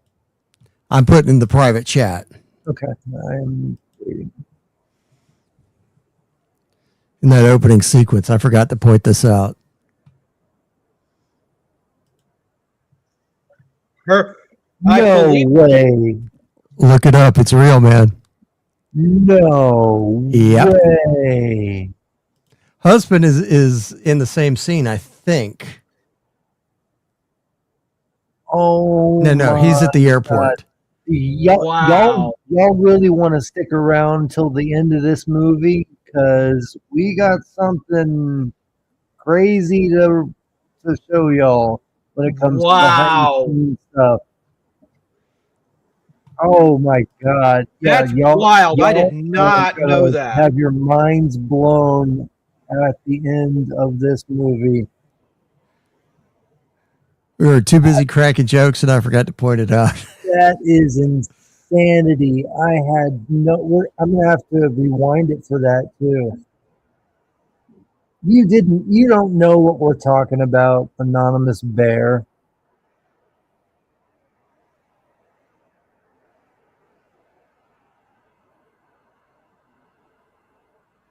Y'all are gonna freak out.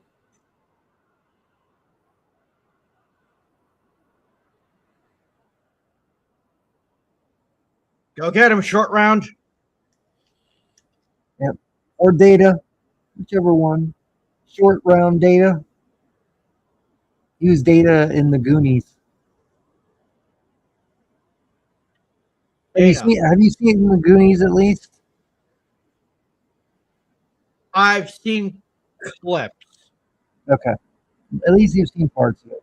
What about the Lost Boys? We just lost DBK. Yeah, we just lost Griffin AFK. I mean, to be fair, you almost lost me for a bit because my internet's been acting up tonight. Yeah. Come on, Griffin AFK, get your ass back in here.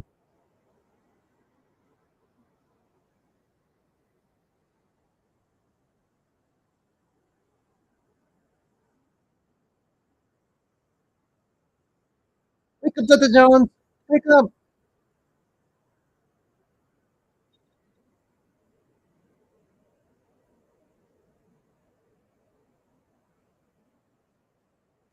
Burn his ass.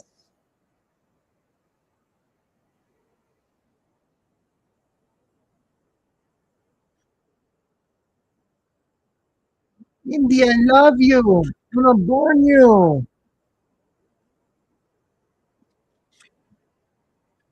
Aww. And that's how you wake them up. Just use a little fire. Okay, if this takes place a year before Raiders of the Lost Ark, if that's his best friend, what happened to him in the middle of that? Welcome back. Welcome back, Griffin AFK. Griffin AFK. He's Griffin AFK. He can't hear any questions. Shut your mouth anyway.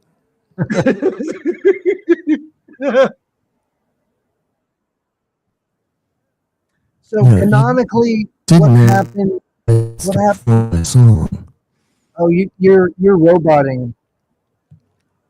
Your audio's roboting a little bit. Yeah.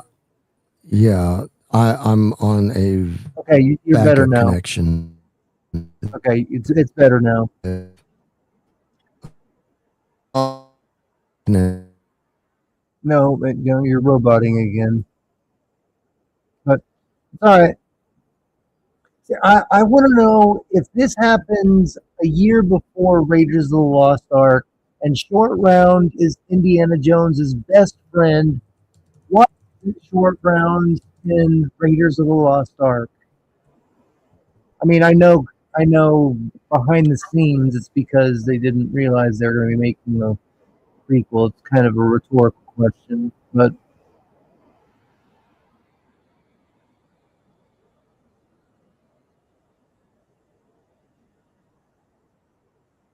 oh, he's gone again.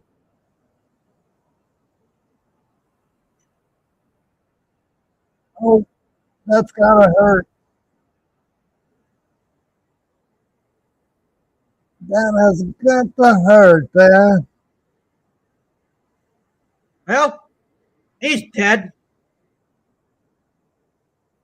She's probably like pissed in her pants.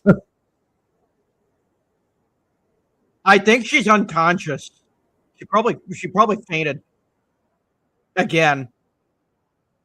No, she's awake.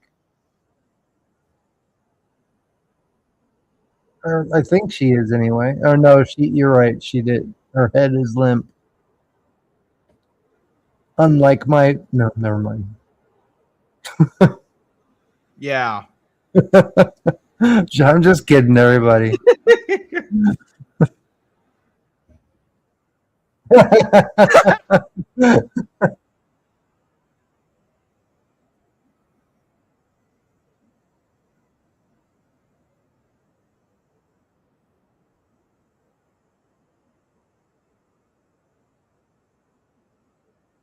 Do, do, do.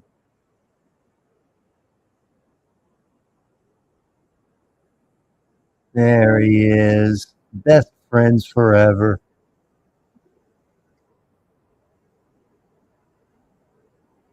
Oh. Now, I think, if I remember correctly, I think I know the in-universe reason Why? I need to know. why Short Round didn't stick around for the third movie. I need to know. Or for the first movie, technically. Because this is a prequel to the first movie. Now, it's, if I say it, it'll spoil the end of the movie. I'm sure we've all seen this movie before.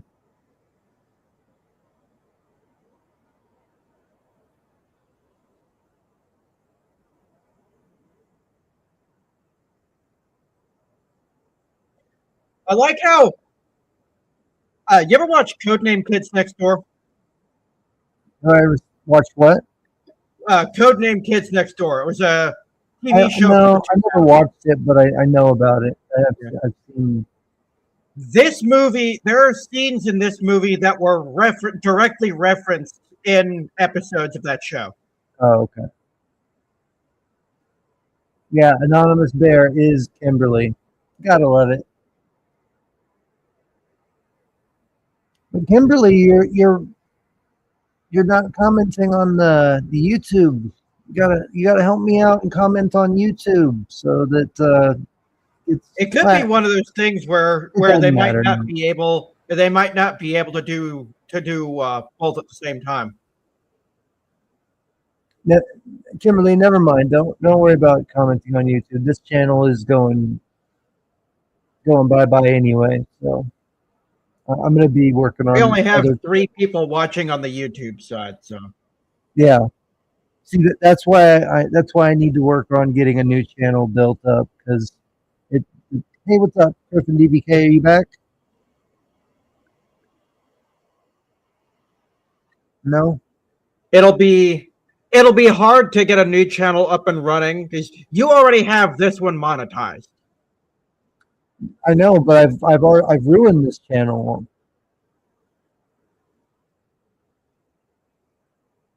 Because the only people that are getting notified, like besides people that are already subscribed to this channel, the only new audience members that are getting this shown to them to become new members are people in Asia that don't speak English that just watched me before for my music video reactions to J-pop and K-pop music videos. Okay. So DBK says his internet's gone out. Yeah, no, I understand, DBK. That's a struggle I've been having a lot lately. Oh, it's a local outage. Okay. Well, you're here in spirit. As long as you can hear us, we will pull out the rest of this movie and we'll show off the amazing news that you have brought to light about this movie. I mean, really kind of sick. I really don't want to think about what you've shown me. All right, and I may have to leave you. I'm going to supposedly. Yeah, your voice is supposedly your audio is really low. Been restored, but I'm not seeing that. So anyway.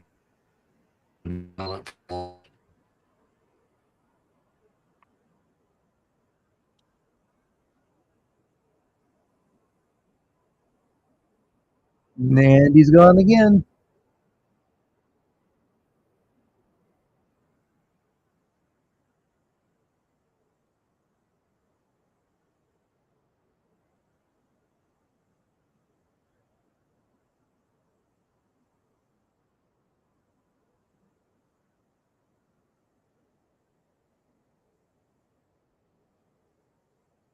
There you go, short round.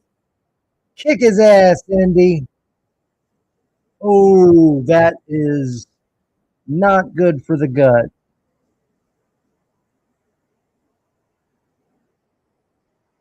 There you go, short round and Indy kicking some ass together. Oh. Boom. And this is where he gets squished. This is where he bites the dust. He is flattens like a pancake. That is the worst flavored pancake I have ever thought to eat. I can only think of one worse way to die. How? Industrial strength shredder. Industrial strength, like one of those wood chippers. Yeah. Yeah. I actually saw it happen in an episode of Monk one time. It was horrible. It looked incredibly it was in that movie John and Dale, or Tucker and Dale versus Evil. It was like a horror comedy. It's a really good movie.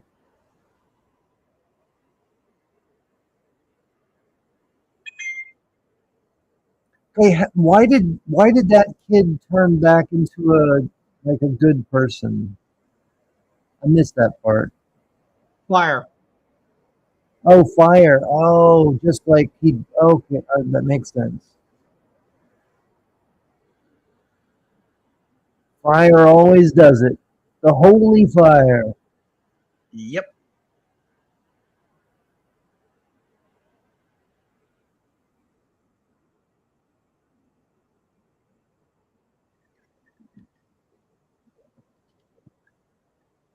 This movie, this scene of the movie was also made into a level in the video game Taz Wanted. Oh, it was in a lot of different video games. Yeah, I mean, they made it in Donkey Kong Country. I mean, so many video games back then had a cart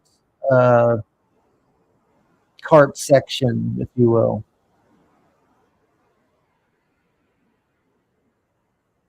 I mean, almost exactly like this.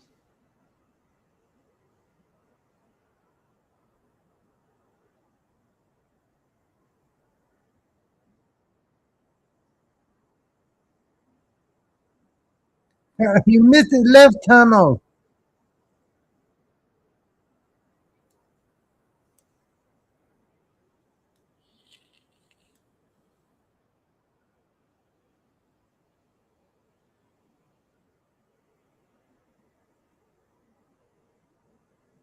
See, this looks fun.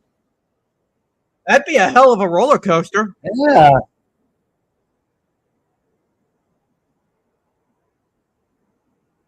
You gotta do an amusement park or a theme park with nothing but George Lucas and Lucasfilm movies. Oh, and this yeah. would be one of them. This would be awesome. As long as I knew it was safe, I'd get on it. I'd go there over Disney anytime. See, I do want to go to Disney because they have fun.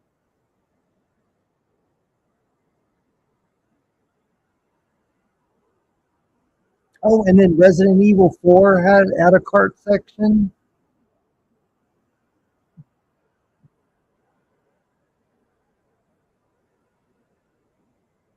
I want to go to both, though. I mean, because I was always promised to go to Disneyland as a kid. after I graduated, and I never got that opportunity. It was all a lie, but yeah, I want to go to Universal Studios too. So I did get the chance to go to the Star Trek Museum, and I got to ride those rides and get the Admiral's package and sit on the Next Generation bridge and the captain's chair and stuff. So I'll take that. That was cool. Douchebag Kylos on Rumble says apparently everyone in my galaxy is on the same mobile provider too on 5G.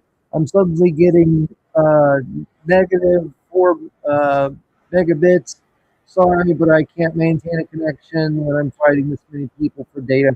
Yeah, no, I understand. I appreciate it, man. The movie's almost over anyway, so I appreciate it. If you get a chance to come back, then you're welcome to. But I understand, man. It sucks. We love you over here, man. We're fighting for you. Hopefully, you get your internet back soon.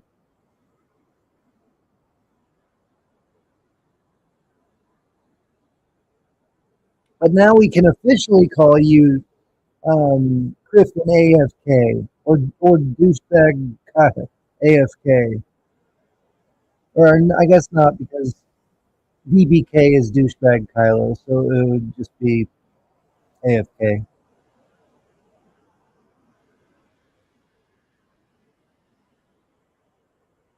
I remember they had an arcade of this game, of this movie. They had an arcade cabinet where it was like it was a weird. It was in the style of like the Scott Pilgrim beat 'em up games, where Indiana Jones, he had kind of a bigger head, and like a bobblehead. Or no, what would be a good comparison are those.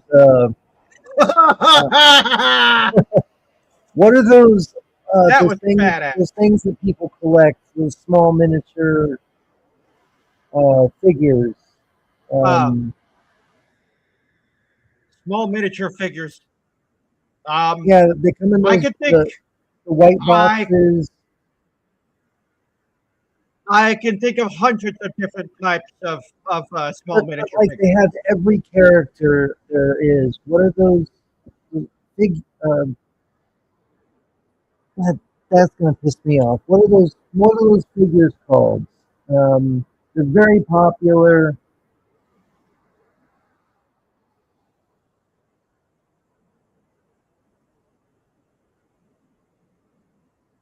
Come on, what are they called? People, y'all gotta know this.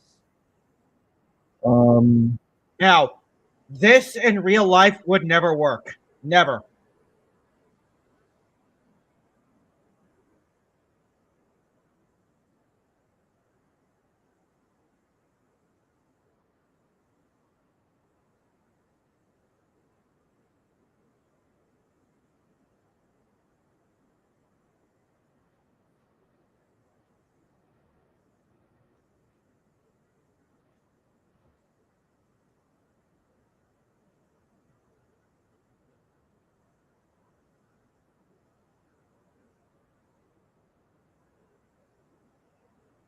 Funko Pops. Funko Pops. That's what I was thinking of. Funko Pops. So I have anyway, I have a Funko Pop of Mew up on one of my shelves. no, you don't. Yep. Of a Theta Ranger. No, Mew, the Pokemon Mew. Oh, Mew. Oh, I thought you said you. I have like a figure. Like I have a couple actual Pokemon figures. Like I have a Pikachu that's about 2 inches tall. All all the well, I have a Charizard that's about 6 inches tall. Lapras. I have Mew. I have Mewtwo. I have a couple of. I have a model kit of both Mew and Mewtwo. Yeah, well, I don't have a model kit, but I have the action figures. What I'd love to get is a life-size plush of Mew. A life-size plush of Mew. Yeah, that wouldn't be too bad. I mean, he would only be like a foot and a half. Yeah, they exist. I've seen them. Yeah, I'm sure. They're like $50. Yeah. Well, I mean, that's nothing compared to what my figures go for. Maybe I'll get that for you one day. Yeah, I'd love to You get a deserve it, man. I can send it to you with your cards. Actually, now that I got paid, I can send you those cards. So I'll send that to you this week. I'm in absolutely no rush. I know the situation you're in. Yeah, but I'll try. I mean, it shouldn't cost too much, so I'll make sure to send those to you. I want to get my car fixed. I'd like to get a gun just because of the situation I live in. I do need some protection. I remember when my friend moved out for the first time and he was living alone. He got his house was broken into, and they put him on the floor in the living room in gunpoint, and they just robbed him in the middle of the night. So I'm in the climate we're living in. I'm not going without protection. Luckily, right now we have a few guns in the house, so I'm not too worried. But when I do move out, I do want to make sure I have some protection. No shit. And plus, what if there's a zombie outbreak? I got to have something to protect myself. I'd say people with our powers, we're prepared for a zombie outbreak. Well, true. I mean, I do have my Theta sword, so I'm ready for that. So plus I have Avalar, so yeah. I have a safe haven to go to when I need to get away from Earth, and you've got a home here too. So yeah, and I have a Zord that I can just get into and fly away. Chelsea, Chutanta. Hang on, lady. We'll go for a ride. I love his voice so much. It's so cute. He's so adorable. The answer is yes. No, he's not nuts. He's crazy.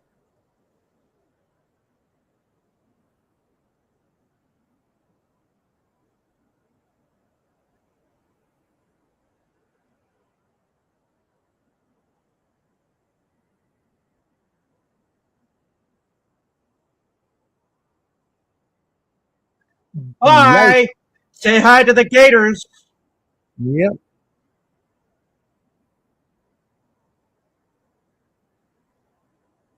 They look hungry today. Yep.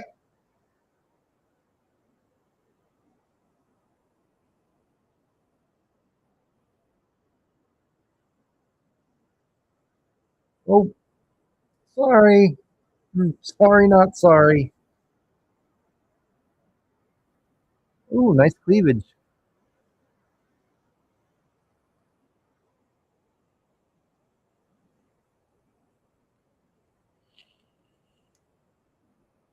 Come on, Indy.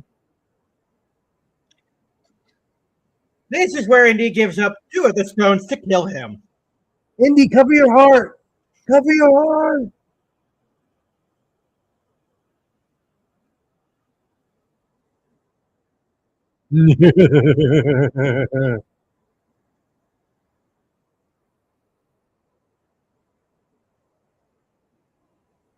Yeah.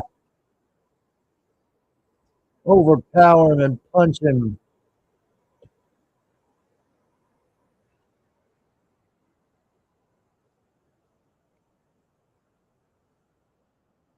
He's just gonna pull the guy down. Get out of here. All he did was Bye. sacrifice somebody that would have fought for him.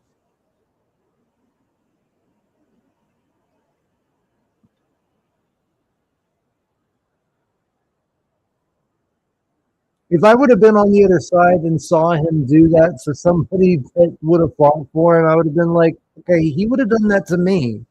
Why would I try to help him now? Yep.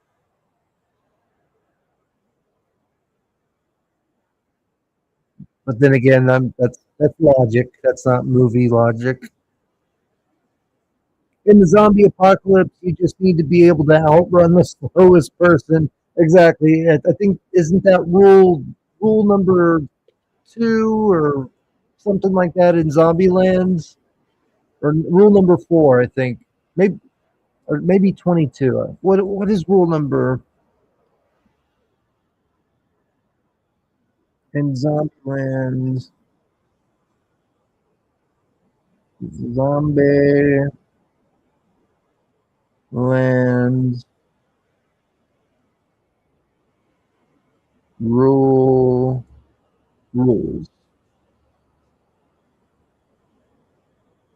Oh, it's rule number 1, cardio. It's literally rule number 1. Yep.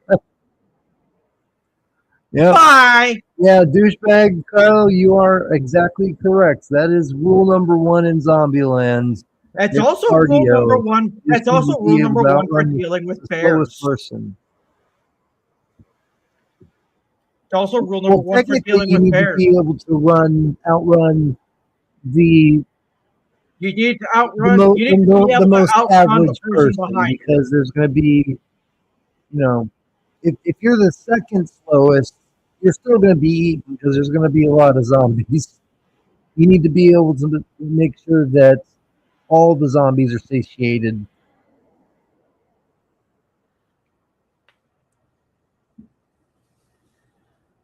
Come on, Dr. Jones. There he is.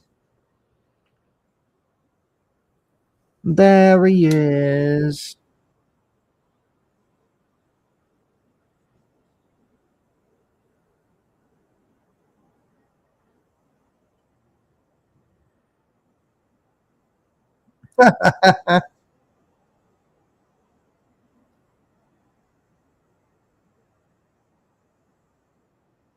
Dun, dun, dun, dun, dun, dun, dun, dun, dun, dun, dun, dun, dun, dun, dun.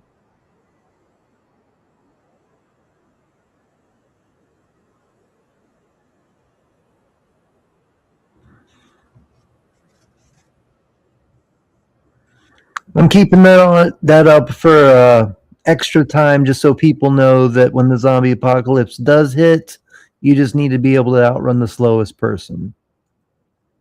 So get your cardio up, everybody.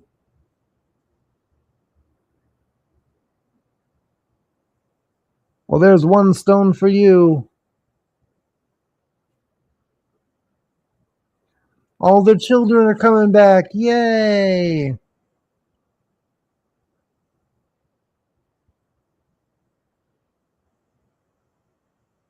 Cut the others a toast.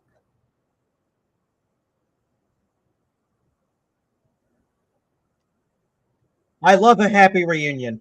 Oh, I do too. It's always so sweet.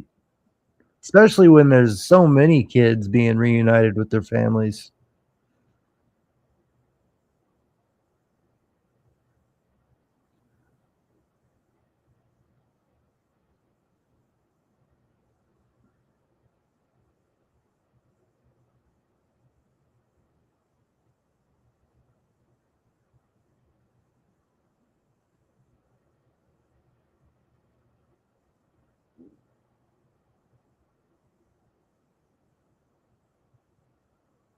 What power does it have? What did it actually do?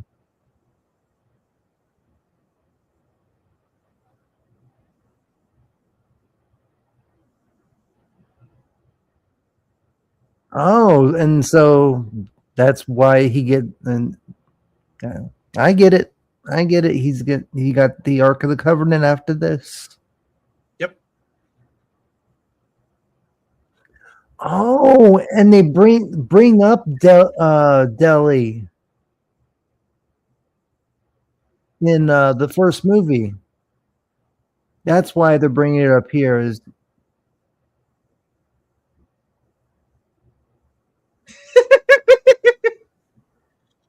oh well, I'm alive and happy. Could have been worse. Yeah.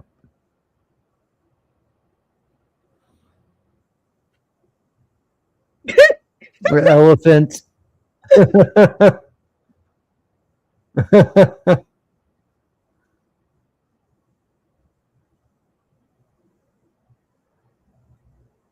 Very funny. I love that kid so much. He went on to win an Oscar a couple years ago, and yeah, him and Harrison Ford reunited, and Harrison Ford remembered him, and he was ecstatic about that. Thank you, everybody, for sticking around. If I remember correctly, for some reason, I was thinking Short Round decided to stay at the village. No, he went with them. No, he's Chinese. He's not an Indian. I mean, he has no business being there. Choreography by Danny Daniels. Wonder if he's any relation to me. Well, and Michael Moore is the second unit director. Hopefully, it's not the Michael Moore that did those documentaries and back when 9/11 and all that stuff. Remember, Michael Moore? He did all those documentaries. Okay, everybody, we are done. Daniels being my last name. That's the joke. Oh, gotcha. I completely forgot. I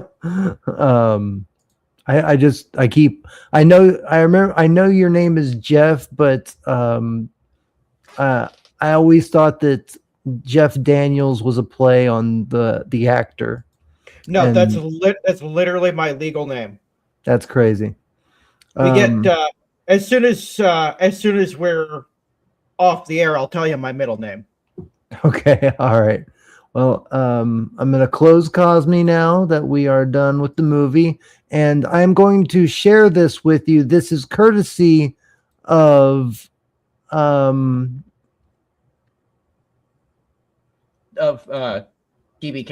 Of DBK, yeah. It was great. Is this the first time you saw it, Kimberly?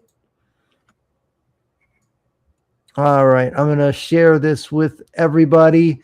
Y'all are going to have your minds blown. So apparently,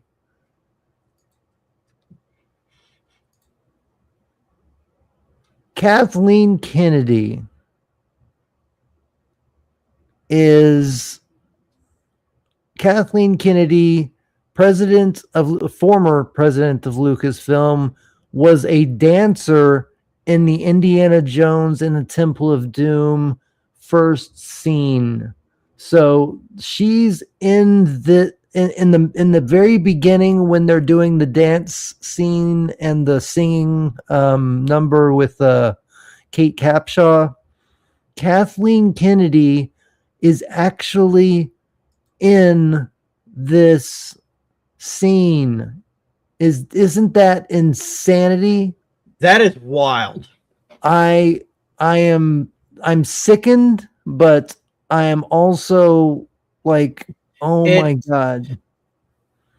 It's disgusting for the person that it is, Exactly. But at the same time, it's also intriguing. It is. It's a nice little bit of trivia that I know now, but that I cannot believe. And it looks like Steven Spielberg is hauling her off to jail the way that he's holding her arm. He's like, all right, you're coming with me. You're going down to get booked and fingerprinted.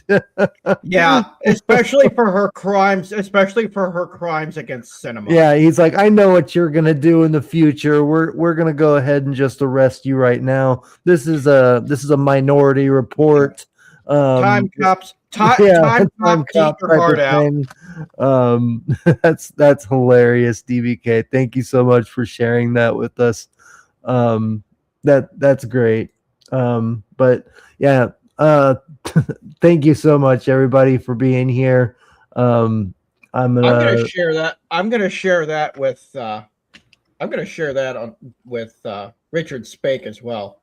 Yeah, definitely. That's one of those things that if you say that with any kind of praise, then people are going to look at you and think you're fucking weird. Yeah. Yeah. So, all right, everybody. Can we get your date of birth and social security number 2, Jeff? That's what DBK douchebag Kylo's saying. Because since you said you're going to give your middle name after the show, can we get your date of birth and social security number 2, Jeff? Hey, why stop there? Why not give my bank account routing number 2? Yeah, I have I do not have my phone ready or anything like that, so might as well. I mean, but all right, everybody. Thank you all for being here tonight. Thank you all for the support on both platforms, on Rumble and on YouTube. If you wouldn't mind leaving a like and a comment after the videos are processed, it would mean a great deal. Actually, like I keep saying, I keep forgetting I'm starting a new channel. Right now we're just having fun, and if you want to support with a super chat or a gifted membership until I get monetized on the other channels, it would be great. Just to have a little bit of extra money to keep flowing in, so I can focus more on my productivity on the new videos and the new theories and stuff that I'm going to be making. But other than that, just I hope that you had a good time. I hope that you enjoyed the movie, and just ask that you if you want to subscribe to my new channels, subscribe because you want to be here, and not for a pity subscribe or anything like that. Share it out to people that you think would like this content as well, and just enjoy the show, enjoy the videos I'm going to be putting up. I'm going to have a fully Transformers G1 show where I'm going to be discussing the episodes of the Transformers, and then I am also going to be reviewing. Let's see, can I get this? There we go. It's a little dark in here, but it's about as dark. It's about as dark as a Rancor's heart. Yeah. Here, let me see if I can turn this on. This is gonna be bright, but whoa, a lot of oh. That is indeed bright. There we go. That's better. Perfect. Okay. So on my new Transformers channel, I will be reviewing and transforming each one of these figures and doing a bio on these figures, talking about what their character arc is and stuff like that. Also going to be going through the Skybound comic book series and talking about the new G1 that they are making. It's a really good story. It was written by Daniel Warren Johnson. The first 24 issues were written by him, and they were amazing. Then it was passed on to Robert Kirkman, the creator of The Walking Dead, who did, The Walking Dead was good, but then he started to write some really propagandized crap. but he is doing a really good job following up on Daniel Warren Johnson's Skybound series. So I'm still in for it. I have every issue.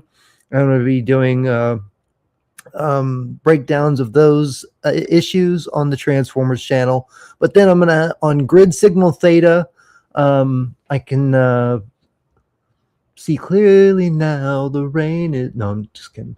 No, but I'm going to put the channel in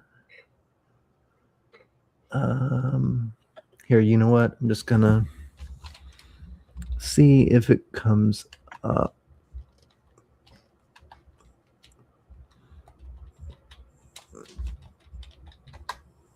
Does it come up? Yeah, it does. Okay, so if you just search Grid Signal Theta, I will share it right here. If you want to subscribe to my new channel that I'm starting, I don't have any videos on it yet, but I will be posting 2 videos either next week or the week after this. So if you want to follow my new channel, or no, that damn it. That was the Cosmic link. That was my Cosmic. Let me see. Where is it? Share channel. There we go. Okay. Sorry about that. Yeah, don't go to that last one. This is it right here. I need to it's gonna change to be a lot shorter than that. It'll just be Grid Signal Theta, but see, I don't understand why it's like that right now. But here, because YouTube. Here, actually, you know what? Just this is it right here. They're both the same thing, but this is just a shorter version because I know that I set it up already. But anyway, subscribe to it, and I'll be putting out videos, and it'll be videos on 70s, 80s, 90s, early 2000s cinema, TV shows, cartoons, comic books, and any figures and anything nostalgia, like that. So follow me on there, and if you like Transformers, I also am going to be doing that as well. But anyway, we're going to go ahead and end it there. Thank you so much, everybody, for being here and enjoying. I hope you enjoyed the show tonight. We had a lot to talk about. I hope you enjoyed our conversation. I hope you enjoyed the movie. And I love you all so much. It's morphin' time. May the power protect you all. And end of line, everybody. I will talk. Do you want to plug anything that you have coming up, Walrevo? Well, I do have. Starting in February, I will be back putting my nose back to the grindstone again. I actually have a review of Spyro the Dragon in the works right now. I've been waiting for that. Yeah, I have that. I'm gonna eventually do Spyro the Dragon 2. I will be doing Ape Escape. I will be doing an Ape Escape review for my 1-year anniversary. Be my first, my 1 year on YouTube as of May 4th. Mm-hmm. So I have that. I've got a lot of stuff planned. I still have a lot of footage yet to record, which will include some obscure PlayStation gems. I'm hoping to be able to get some kind of, like, even just Streamlabs up and running, figure out how to work that so I can record footage off on your other If you're doing a stream just with yourself, you don't need any of this stuff. You can do it just directly through OBS. My PC can't run OBS. That's why I'm using Streamlabs. Well, I can figure out another way to do it. But if it's just you and you're not bringing anybody else on, that's easy. I can teach you how to do that. So no, it's Streamlab, not StreamYard. No, I know. But Streamlab is usually for like adding like widgets and stuff to your stream. I've never used it just to stream, so I don't know. If you know if you can use it like that, then don't worry about it. I just want to. I just want to be able to record the. I just want to be able to record the footage. Yeah, exactly. But I don't know. I don't know the first thing about how to run it or OBS. Like OBS, I can run OBS on my laptop. Yeah, but I can't use it for. Like I can't use my laptop for that because I need at least 2 screens to be able to see what I'm doing. No, you don't. We can talk about it another time. But anyway, we'll be looking out for your channel. I do want to tell everybody that douchebag Criffin DBK actually has an amazing channel. Don't subscribe to him. Don't give him your money or anything, but he does have some amazing stuff on his channel. So go and check out, go here and subscribe to his channel. Don't give him money. Don't give him anything. But do actually go and give it anyway. Yeah, give it anyway because he deserves it. And also, this is Warevo's link. I believe this is still your link. I don't know if you've changed it, but this is what I have. So go and follow them. And if y'all wouldn't mind, if you wouldn't mind, if you actually enjoy my content and want to watch my videos all the way through, and I just don't want pity subs. I want people that actually want to be there and want to enjoy the content. So if you are one of those people, please go and subscribe. And thank you so much, Kimberly, for subscribing. I appreciate that so much. I hope to see you there, and I know I will. So thank you so much for supporting the channel. And I'll be setting up another channel just like that onto Rumble as well. Now, especially now that I'm a partner on there. And next month, I'm going to be kicking some ass on Rumble and getting all that stuff accomplished that I was talking about earlier. But other than that, I hope you all have a wonderful rest of the night. May the power protect you all.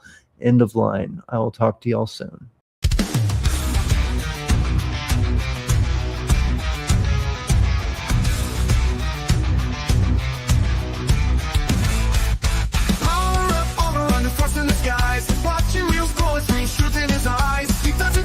That shows how he knows the Theta Ranger morphs knowledge of our flows.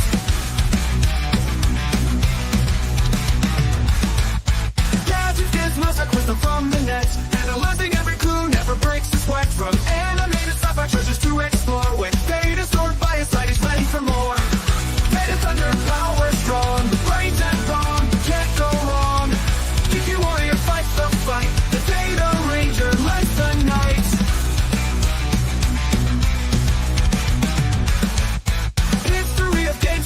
Ancient lore, finding strength and wisdom, always seeking more. Guardians of the universe, knowledge is the key.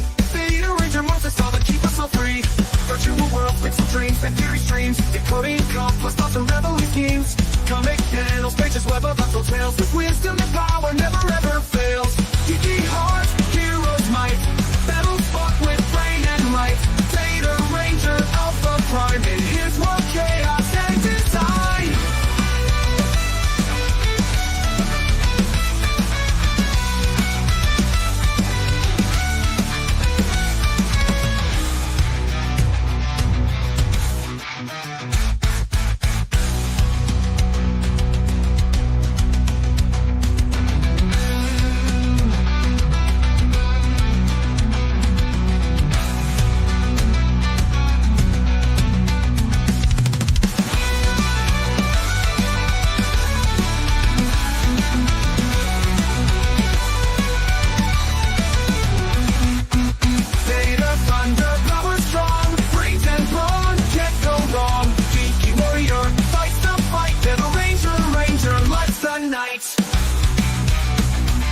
The night.